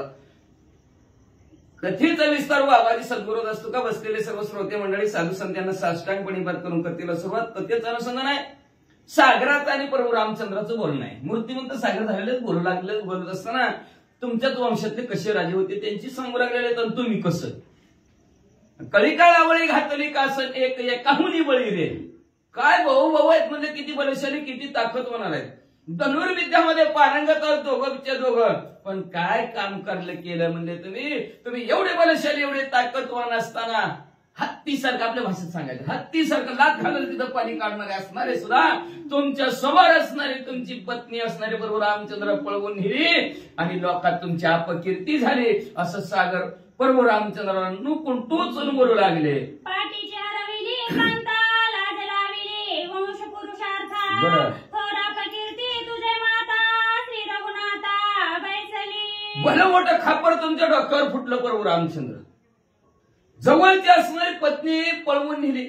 आणि काय तुमचं पराक्रमण, काय तुमची ताकद म्हणले जगात जिकडे बघेल तिकडे तुमची अपकीर्तीच आहे. काय ती प्रभू रामचंद्र एवढे भले मोठे असताना, लक्ष्मी म्हणजे त्यांचे भाऊ एवढे भले मोठे असताना बायको चुरून नेली, त्यांची बायको चुरून नेली. श्रीराम सूर्य वंशस्थ सीता विरहे रडत पडत ऐसा कोणी वृत्तांत दुःखाविभूत मी झालो. अहो मी सुद्धा एक दिवशी अतिशय दुःखी झालो प्रभू रामचंद्र. कळत नव्हतं मला सुद्धा काय का तर ज्योती यायचा ना आमच्या समुद्राच्या किनाऱ्यावर बसलं की चर्चाच त्यांची. काय ती सूर्यवंशातले प्रभू रामचंद्र, काय ती सूर्यवंशातले लक्ष्मी म्हणजे म्हणले. आणि ते प्रभू रामचंद्र लक्ष्मी म्हणजे 14 वर्षाच्या वनवासाला आल्यात. त्याच्यात म्हणले राजा रावण आणि त्या प्रभू रामचंद्राची पत्नी पळवून नेली. आणि ते प्रभू रामचंद्र रडत्यात काय, पडत्यात काय, झाडांना विचारत्यात काय, आमची सीतामावली बघितली का, आमची सीतामावली कुणी नेली का, काय प्रभू रामचंद्र. त्याच्यामुळे मला सुद्धा अतिशय दुःख वाटत होतं. पण काय करणार असं तो सागर बोलू लागला. तुवा सेविल्या दर्पशयना तेने क्षोभे मी क्षोभायमान. वा महाराज. तुझे नगेची दर्शना सत्य जाणा श्रीरामा. प्रभू रामचंद्र तुम्ही आल्याबरोबर मी तुमचं दर्शन घेणार होतं, पण मागचा पुढचा विचार केला आणि उपोषणात बसला. अभ्यास करायला पाहिजे उपोषणाला बसायचं म्हणल्यावर, आहे का नाही. मिळेल का नाही आपल्याला आता, आहे का. अवघड परिस्थिती उपोषणला तरी बसायचं म्हणलं तरी. मग तुम्ही म्हणजे आवटला सुटला ते केलं हाडाळीचं अंतरून आणि बसला त्याच्यावर उपोषणाला. विचारायचं, आधीच बोलणं, भाषण करायचं. तुम्ही उपोषणला बसला म्हणून मला अतिशय राग आला आणि त्या रागाच्या भरात मी तुमच्याकडे दर्शनाला आलोच नाही असं सागर प्रभू रामचंद्र बोलू लागले. शक्ती असोनी संपूर्ण वा. शक्त समा आलासी शरण एनेही क्षोभे शोभायमान तुझे दर्शन नगेची. परिपूर्ण अंगामध्ये ताकद आहे आणि त्या ताकदीच्या जोरावर लढायला पाहिजे होतं तुम्ही. शरण आला का, शरण कोण येत असतं अशक्त होतं. सगळी ताकद संपली, सगळं मागची पुढचे माणसं तुम लढो हम कपडे सांभाळते, तुम लढो म्हणणारे जेव्हा शांत बसली की गपचीप शरण जावं लागतं, आहे का नाही.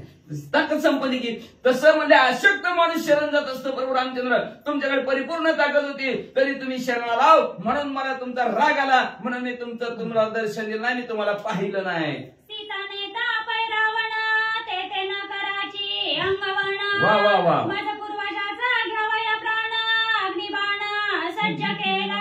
काय प्रभू रामचंद्र ते राजा रावण सीतामावलीला घेऊन जात होता तेव्हा कुठे ताकद गेली तुमची, कुठे शक्ती गेली. तेव्हा म्हणजे असणार, तेव्हाच म्हणजे असणारा असला तर अग्निबाण तेव्हा सोडला असता नसतं का धडाधडा धरून राजा रावण मेला.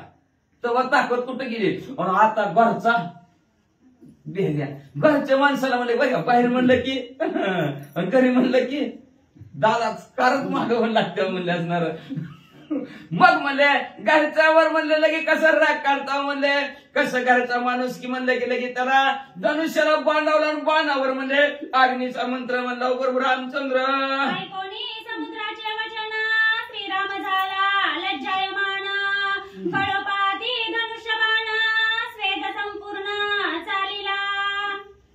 असं जवळ असणारे ते समुद्र प्रभू रामचंद्राला बोलल्या बरोबर प्रभू रामचंद्र शांत झाले. डबडबून घाम अंगाला आला. प्रभू रामचंद्राच्या हातातला बाण गळून पडतो की काय अशी अवस्था प्रभू रामचंद्राची झाली.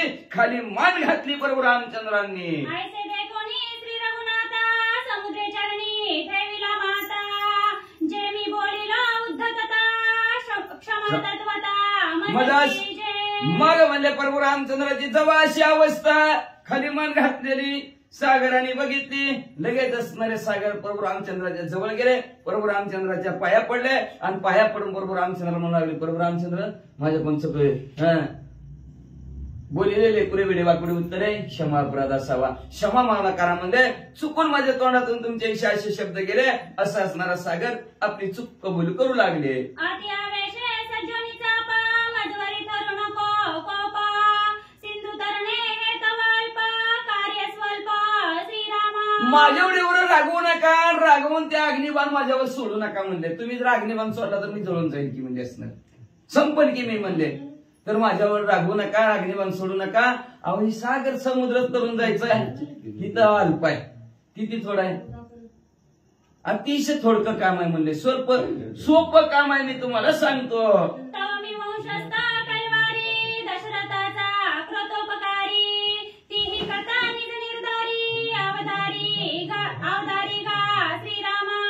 ऐका प्रभू रामचंद्र, मी असणारा दशरथ राजेचा कैवारे एवढंच ना तुमच्या वंशात नाही, काहीतरी उपकाराची परतफेड करावी म्हणून आम्ही आज तुमच्या समोर उभा आहे.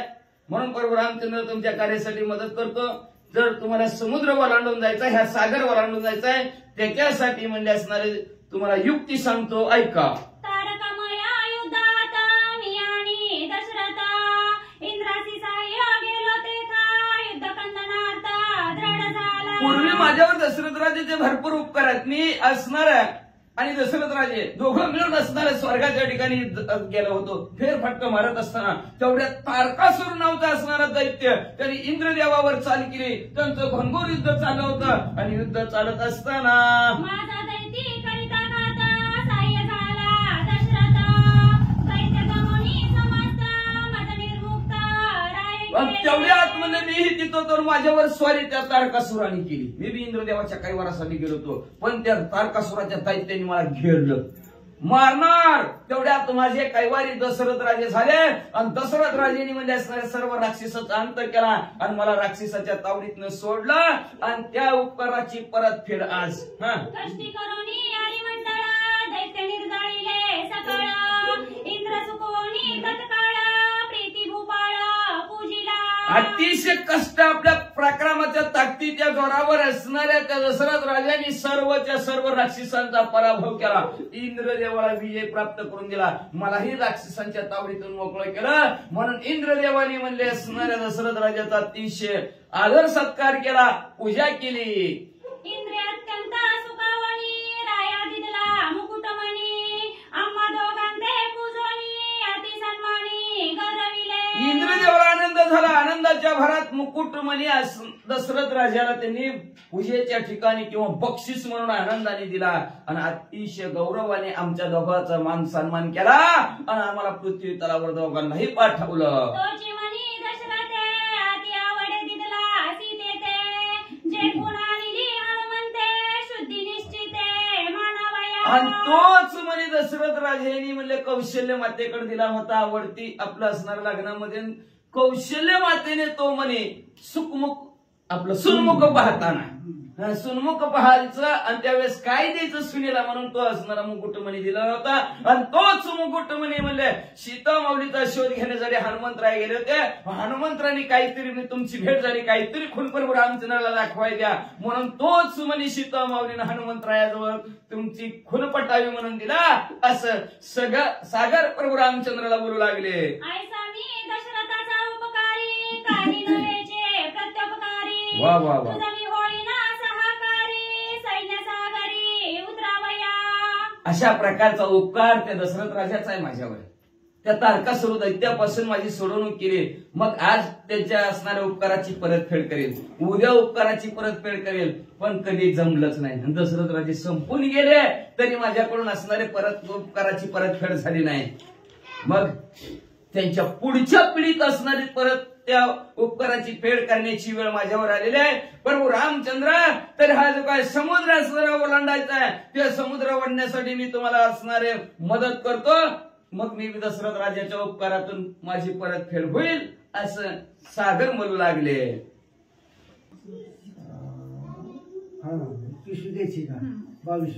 श्री गणेशाय सागर श्रीराम श्री गणेशाय नमः श्री सुमते नमः प्रभु रामचंद्राय नमः. त्याची पित्याचे वरदान सेतू कन्या. सागर सांगत सागर सांगत असं म्हणलेत किती. सागर श्रीराम सांगत पहिलं तो विश्वकर्म्याचा सुत नळनामा कपी विख्यात बांधिल सेतू समुद्री. सागराने सांगायला सुरुवात केली. प्रभू रामचंद्र ऐका, प्रभू रामचंद्र ऐका. पलीकडे म्हणजे असणारा विश्वकर्म्याचा मुलगा नळ बसलेला आहे. त्या नळाच्या हातून तुम्ही सेतू असणार बांधचाल. कसं बांधचाल ऐका. त्या शिपित्याचे वरदान सेतू कर्मिया विचक्षण आज्ञा देऊन आपण सेतू बंधन करावे. त्याला विश्वकर्म्याचा त्याच्या वडिलाचा त्याला आशीर्वाद आहे. आशीर्वादाच्या द्वारावर म्हणजे ह्या समुद्रावर तो सेतू बांधल. प्रभू रामचंद्र भक्त तुम्ही त्या निळाला सांगा सेतू बांध. दूत वंशत रघुनाथा मी क्रतोपकारी दशरथा आयशा परिपरम सुहर्ता करीन सहायता ते ऐका. अहो प्रभू रामचंद्र तो नळ बांधणार म्हणजे व्यवस्थित असणारा पूल बांधील का? विश्वकर्मा. विश्वकर्माचं ते इंजिनियरचं मुलगा आहे म्हणजे असणार. त्याला काय कमी का बाबा जसं भेटा कुमार सालटा जगाचा इंजिनियर आहे असणार. सर्व देवतांचा गौंडी कोण असेल मंदिर बांधण्याचं तर विश्वकर्मा आहे. ते म्हणतात कुठं बघितला विश्वकर्मा? बघितला की ते गाढवाच्या लग्नात एका रात्रीत आहे का नाही तांब्याचं नगर त्या विश्वकर्म्याने केलं बघा ती. 7 मजलीची ती बघा ऐका रात्रीत करून टाकलं. अशा प्रकारचा तो विश्वकर्मा त्या विश्वकर्म्याचा मुलगा नळ आहे. सागर म्हणू लागले मी बी तुमच्याच वंशातला आहे, मी बी तुमच्या वंशातला तुम्ही बी माझ्या वंशात आहेत. आणि दशरथ राजाचा माझ्यावर उपकार आहे. त्या उपकाराची परतफेड म्हणून मी सुद्धा तुम्हाला थोडी मदत करतो. काय मदत करतो ऐका. मी नमाग्रहण येती ते तलहरी शांत करीन समस्त वायू योजना सेतू बंधात ऐसा सायार्थ करीन रामा. ऐका प्रभू रामचंद्र मी सुद्धा असणार फुल नाही फुलाची पाकळी म्हणले तुमच्या कार्यात मदत करतो.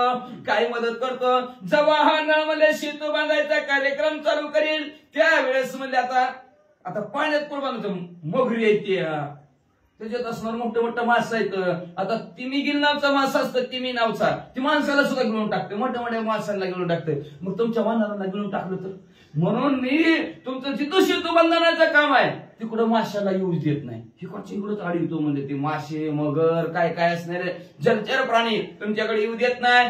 एवढंच नाही लाटा जरी तुमच्याकडे आल्या तरी लाट्या पलीकडच्या पलीकडच अडवून टाकतो.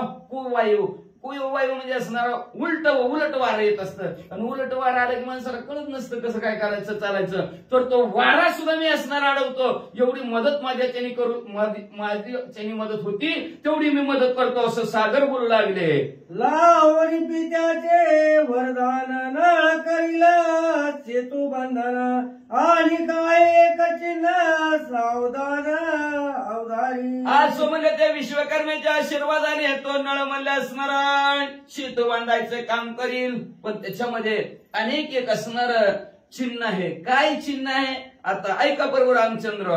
नळांगी वानर धर्म सागरी सांडिले शाळीग्राम कोपोनिया ऋषी सत्तमा शाप परम दिदला.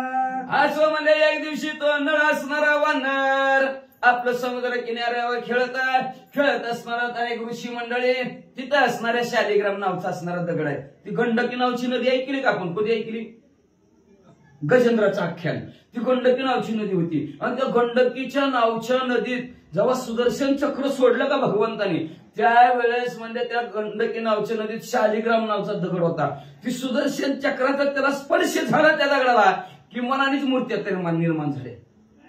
ते तुळशीचा शाप झाला. तुळशीचा बहिमंटी करताय या तुळशीचा शाप लागलेला होता भगवंताला की तुम्ही दगड होऊन पडसाल म्हणून. मग ती दगडाची शालिग्राम नावचा गंडकी नावच्या नदीतला आज जरी दगड आणला तर त्याला शालिग्राम नावचा दगड म्हणतात. आणि शालिग्राम दगडाची जर मूर्ती केली तर त्या मूर्तीचं आपण जी काय असणाऱ्या अशा दगडाच्या आणलेल्या मूर्तीचं जी काय आपण राज्या आपलं त्याला मूर्ती प्राण प्रतिष्ठापना म्हणतो. प्रतिष्ठापना करायची गरज नाही का? तर शालिग्रामचा दगड साक्षात भगवंताचं रूप आहे. आणि अशा ह्या गंडकी नदीमधून असणारे शालिग्राम नावाची असणारी मूर्ती आणलेली होती. त्या मूर्तीचं असणारा ऋषीवर्य पूजा करत असताना हा नळ यायचा आणि त्या शालिग्रामची मूर्ती उचलायचा आणि पाण्यात टाकून द्यायचं. माझ्या ती ऋषी बैसून करीती स्नान संध्या अनुष्ठान. वा वा वा. पुढे मांडून शालिग्राम ध्यानस्थ होऊन सती मग म्हणजे असणार माझ्या किनाऱ्यावर म्हणजे असणाऱ्या सर्व ऋषी मंडळी असणार ध्यान करायची पूजा करायची. संध्या शालिग्राम नावचा दगड मांडून त्याची पूजा करत असताना आणि डोळे झाकून बसले की तेवढ्यात नळ काय करायचा?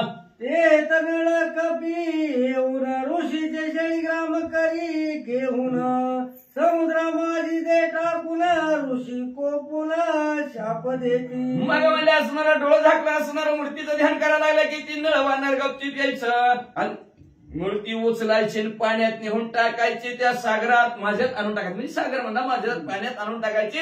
अशा प्रकारे सांगत असताना तुझे हाती सागरी शिळा न बुडती कदा काळा हा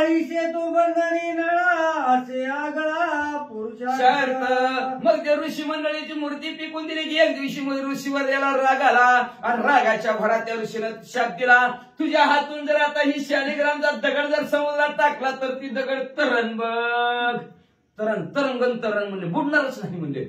असा एक त्या नळाला असणारा त्या ऋषीवर यांचा शाप. बघ कधी कधी कुणाचा शाप सुद्धा वरदान करतो.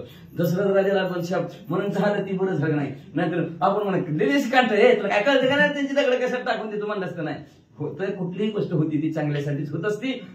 काही विचार करत बसायचं नाही, समयाशी असावे साधन, समय साधन असावं, भगवंताचं नामस्मरण करायचं, चिंतन करायचं. नळ जर एवढा उद्धटपणा करत असत तर त्याच्यासाठी कुठं ना कुठं कामाला आला. त्या ऋषीवर यांनी शाप दिला, तू इथून पुढे तुझ्या हातात तू जर आमच्या शालिग्रामचा दगड असणारे हा समुद्रात टाकला तर समुद्रात तुझा दगड तरल.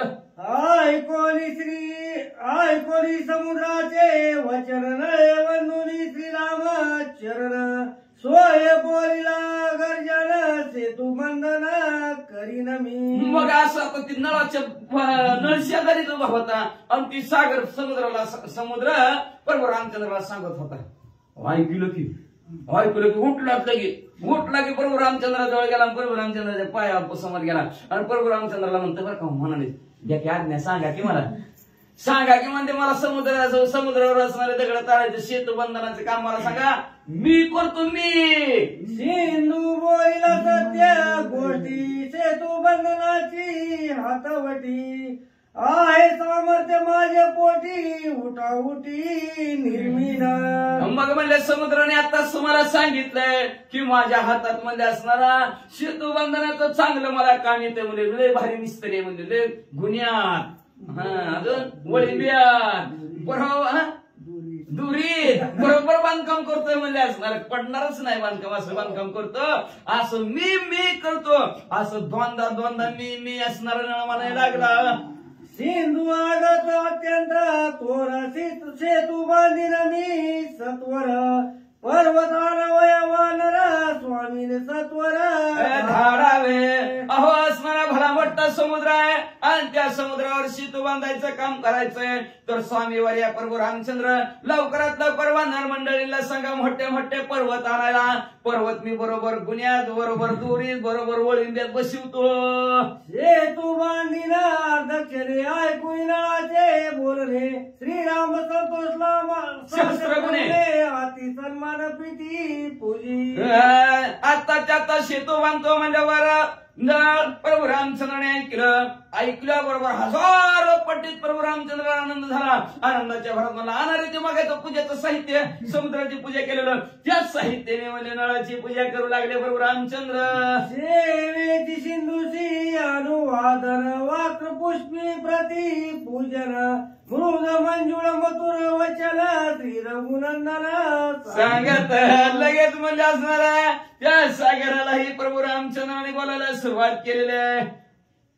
लक्षात ठेवा वाक्यरूपी पुष्प आहे, बोलणं रूपी पुष्प. म्हणून शब्द हे शस्त्र असतात, जरा जपून वापरायचे असतात. का तर मग महाराजांनी सांगितलं तलवार मारली तर घाव, शब्दाचे घाव जसे तसे राहतात, घाव बुजून जातात. तसं वाक्यरूपी असणार आहे आपल्या बोलण्यातून प्रभू रामचंद्राने मृदू मंजूळ आणि गोड बोलायला सुरुवात केली. काय म्हणतात ऐका. तुझ्या कोपाची कडाळी अग्निबाण लाविला कोदंडी वा चाप वडील परम प्रौढी तोमिन काळी माघारा. माझं व्रत आहे एक बाणी एक वचनी आणि एक पत्नी.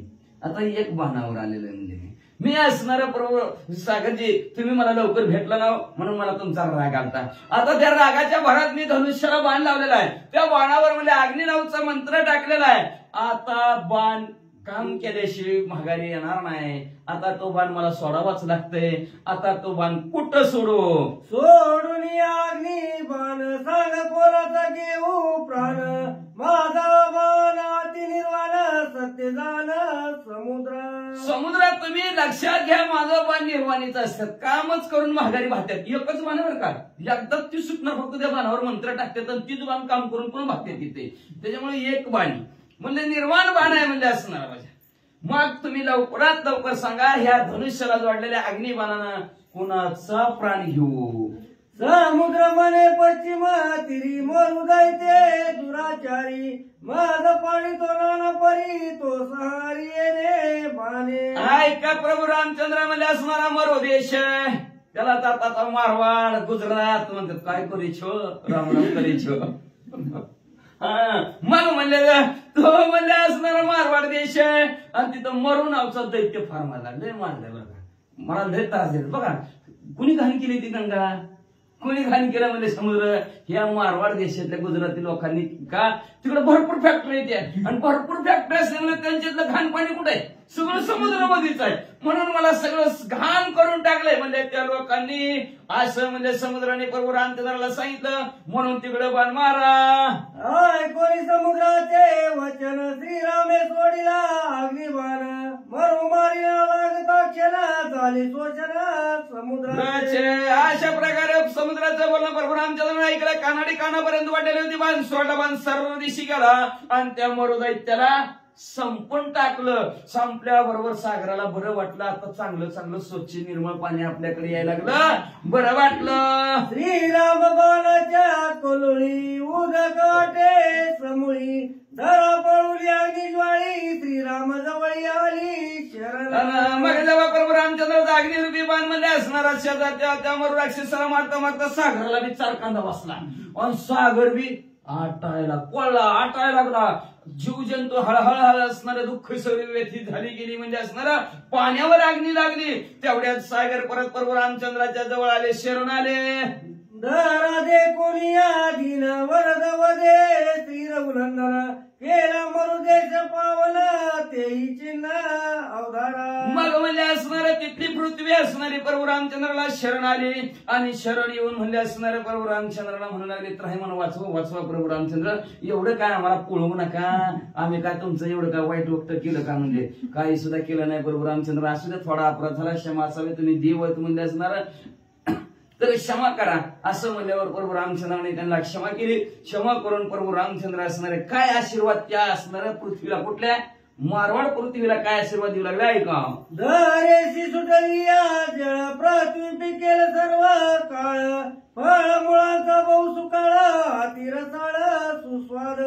धरतीतल्या पृथ्वीवर पाणी सुटल्याबरोबर पृथ्वी भरपूर पिकेल म्हणजे फळ मूळ पुष्प फुलं भरपूर तिथं येतील म्हणजे असणार आणि ती रसाळ येतील, सुस्वाद अतिशय गोड मधुर लागतील म्हणले. घरोघरी मागता निरस्त्रिया संतोषी अर्पिती क्षीर गायीशी उदक पंचरात्रांतर तरी अपार क्षीर देती. घरोघरी जर लोक जर पाणी मागायला गेलं तर तिथली लोक तुम्हाला दूध प्यायला देतील. कुठं आहे ती जास्त गाय आहेत का नाही तिकडेच बघतोय आपण. दूध तिकडून इकडे यायला लागला आपल्याकडे पॅकिंग होऊन. एवढ्या गायी ती जमन तर तिकडची जर्सी इकडे आली.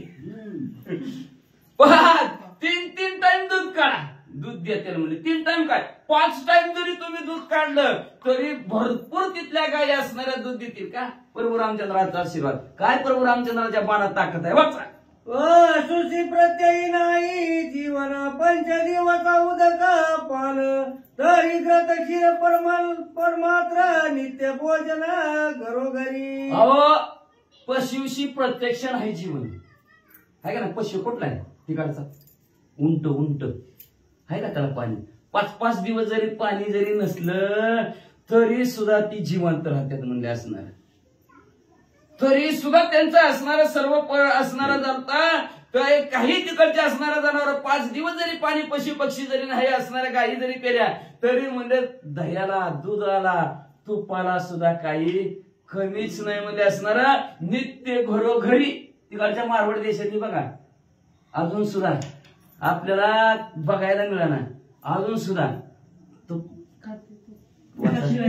लहान परीच्या दिव्य औषधी ज्यांच्या सुगंध गंधी श्रीरामाचे निज वरदी सुखनुवादी मरुदेशी. नाना प्रकारच्या असणाऱ्या दिव्य औषधी सुद्धा तिकडच्या भागात आहेत.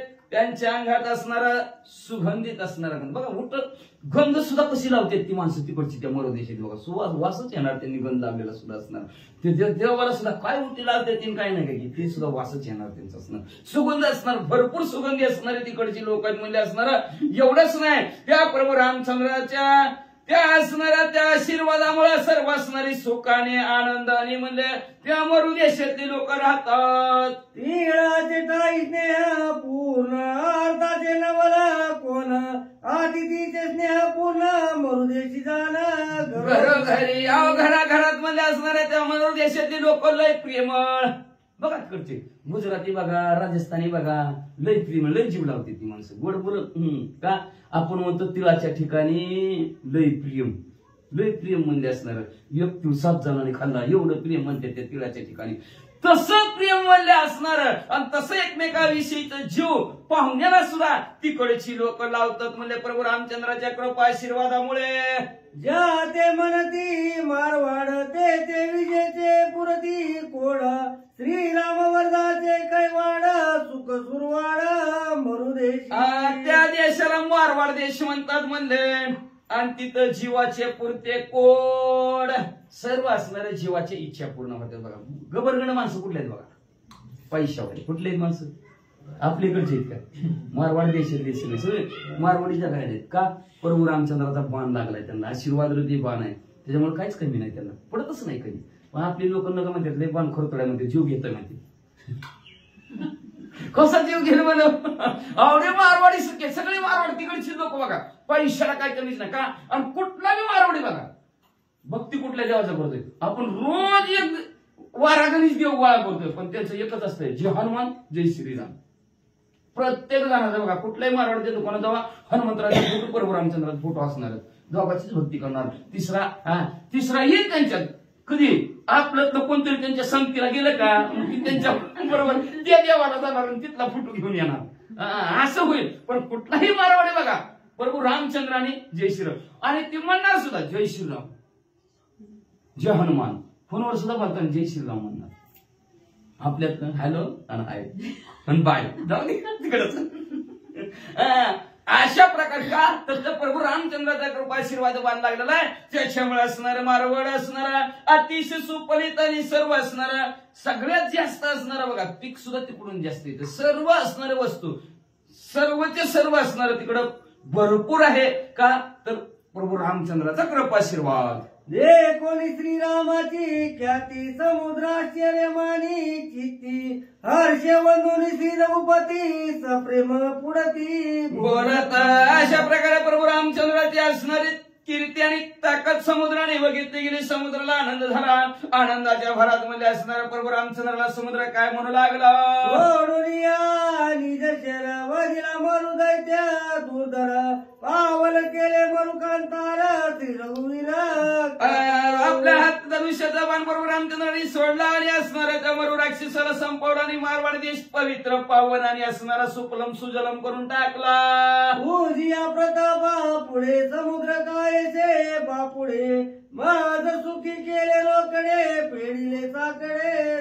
काय प्रताप प्रभू रामचंद्र काय ताकद आहे तुमच्या ताकदीच्या पुढे म्हणजे असणार मी शिल्लक आहे बापुडा माझी काय किंमत हो. अख्खा देश तुम्ही तो मरोड पर्वत देश अख्खा भाग पवित्र करून टाकला आणि ते मरो राक्षस संपून टाकला. माझं तर काय म्हणजे मला तर कवा संपून टाकलं असतं प्रभू रामचंद्र.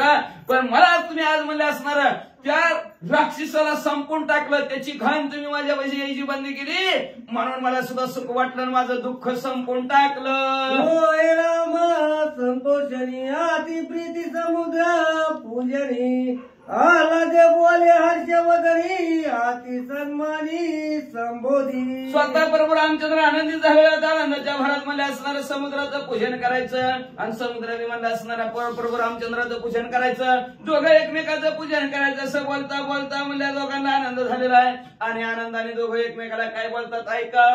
जैसा पती दशरथ तैसा पूज्य पूर्वज तू निश्चित सेतू बांधचा कार्यार्थ सुगम समस्त तुवा केला. जसं म्हणजे आमचे वडील दशरथ राजे आम्हाला पूजनीय आहेत आणि तसाच तो आमचा पूर्वज आम्हाला तुम्ही पूजनीय आहोत म्हणले आणि सेतुबंधाच्या कार्यासाठी कामासाठी तुम्ही आम्हाला चांगला मार्ग दाखवला, सन्मार्गाला लावलं, चांगला रस्ता दाखवला, योग्य असणार तुम्ही आम्हाला उपाय सांगितला, त्याच्यामुळे आम्ही तुमची अल्पशा पूजा करता असं प्रभू रामचंद्र म्हणले. तू दशरथाचा आवडता त्यावरी मज पर्यंता तुझा उपकार मज तत्वता श्री रघुनाथा थोर झाला. तुम्ही दशरथ राजाच्या आवडते प्रभू रामचंद्र सागर बी बोलायला सुरुवात केली. त्याहून म्हणले असणार दशरथ राजापेक्षा आता तर तुम्ही माझे आवडते झालं म्हणले असणार. आता दशरथ राजाचा बी उपकार परतफेड करायचा होता, तर ही उपकाराची परतफेड झाली नाही. पण तुम्ही तर लय भला मोठा उपकार केला होता, मरू राक्षसालाच मारलं म्हणजे. आता तेव्हा मरू राक्षस लय त्रास देत होता, मला दुःख देत होता, मला दुःखातनं बाजूला काढलं, माझा त्रास बंद केला बरोबर रामचंद्र, म्हणून तुमचा बी थोर माझ्यावर उपकार झाला असं तो समुद्र बोलू लागले. ऐकोली श्रीरामाचे वचन समुद्र गाली लोटांगण वंदोली श्रीरामाचे चरण गेला पण निजधाम. मग बरोबर रामचंद्र बी म्हणले तुमचा बी माझ्यावर भला मोठा उपकार झाला, मला तुम्ही असणार मार्ग सांगितला कसं पलीकडे जायचं ती, म्हणून तुमचा बी माझ्या बरोबर भला मोठा उपकार झाला असं म्हणल्या बरोबर समुद्र बी पुन्हा उठलाय. बरोबर रामचंद्राचं बोलणं ऐकल्यावर राघांना समाधान वाटला, आनंद वाटला. बरोबर रामचंद्राला समुद्राने लोटांगण घातलं आणि मूर्तिमंत असलेला समुद्र गुप्त झाला आणि पाण्यासारखा इकडून तिकडं खळखळ वाहू लागले. एका जनार्दना शरण श्रीराम प्रतापी संपूर्ण समुद्री धरतील पाषाण सेतू बंधन शांती प्रभू एकनाथ महाराज आपल्या सद्गुरू जनार्दन स्वामीला शरण गेले आणि शरण जाऊन प्रतापी असणारे प्रभू रामचंद्र आणि किन्नळ मानल्याला मी मानला की दगड बुडायत लागला की कसं काय वाटतंय म्हणजे असणार. मग सांगितलं म्हणजे ते दगडावर राम राम राम नाम टाका म्हणजे असणार का, तर तुझ्या नामाचा महिमा तुझं न कळे श्यामा वेळ राम. मग म्हणले प्रभू रामचंद्र तुम्ही टाकून बघा बरं. प्रभू रामचंद्रांनी दगड टाकला तर बुडलाच. हनुमंतराय म्हणलं कस काय बुडला अहो तुम्ही सोडलं की सुटणारच की माणूस म्हणले, तुम्ही धरलं की राहणारच माणूस म्हणले. मग असणार लगेच सगळ्यांनी राम नाव टाकायचं, ते नळाच्या हातात द्यायचं, नळाने बांधायला सुरुवात केलं. पूल होईना की हनुमंतराने टाकला डोंगराचा ढिगारात. एका रात्रीत पूल पूर्ण होणार, कसा पूर्ण असणारा सेतू पूर्ण होणार. अतिशय गोड कथन पुढच्या अध्यायाच्या ठिकाणी ऐका. असे शांती प्रभू एकनाथ महाराज आपल्या सद्गुरू जनार्दन स्वामीला शरण जातात आणि शरण जाऊन या अध्यायाचं कथन संपवितात. स्वाती श्री भावार्थ रामाने सुंदर कांडे ककारडी काय श्रीराम समुद्र शरण गमन नामयुकाध्यायन. श्री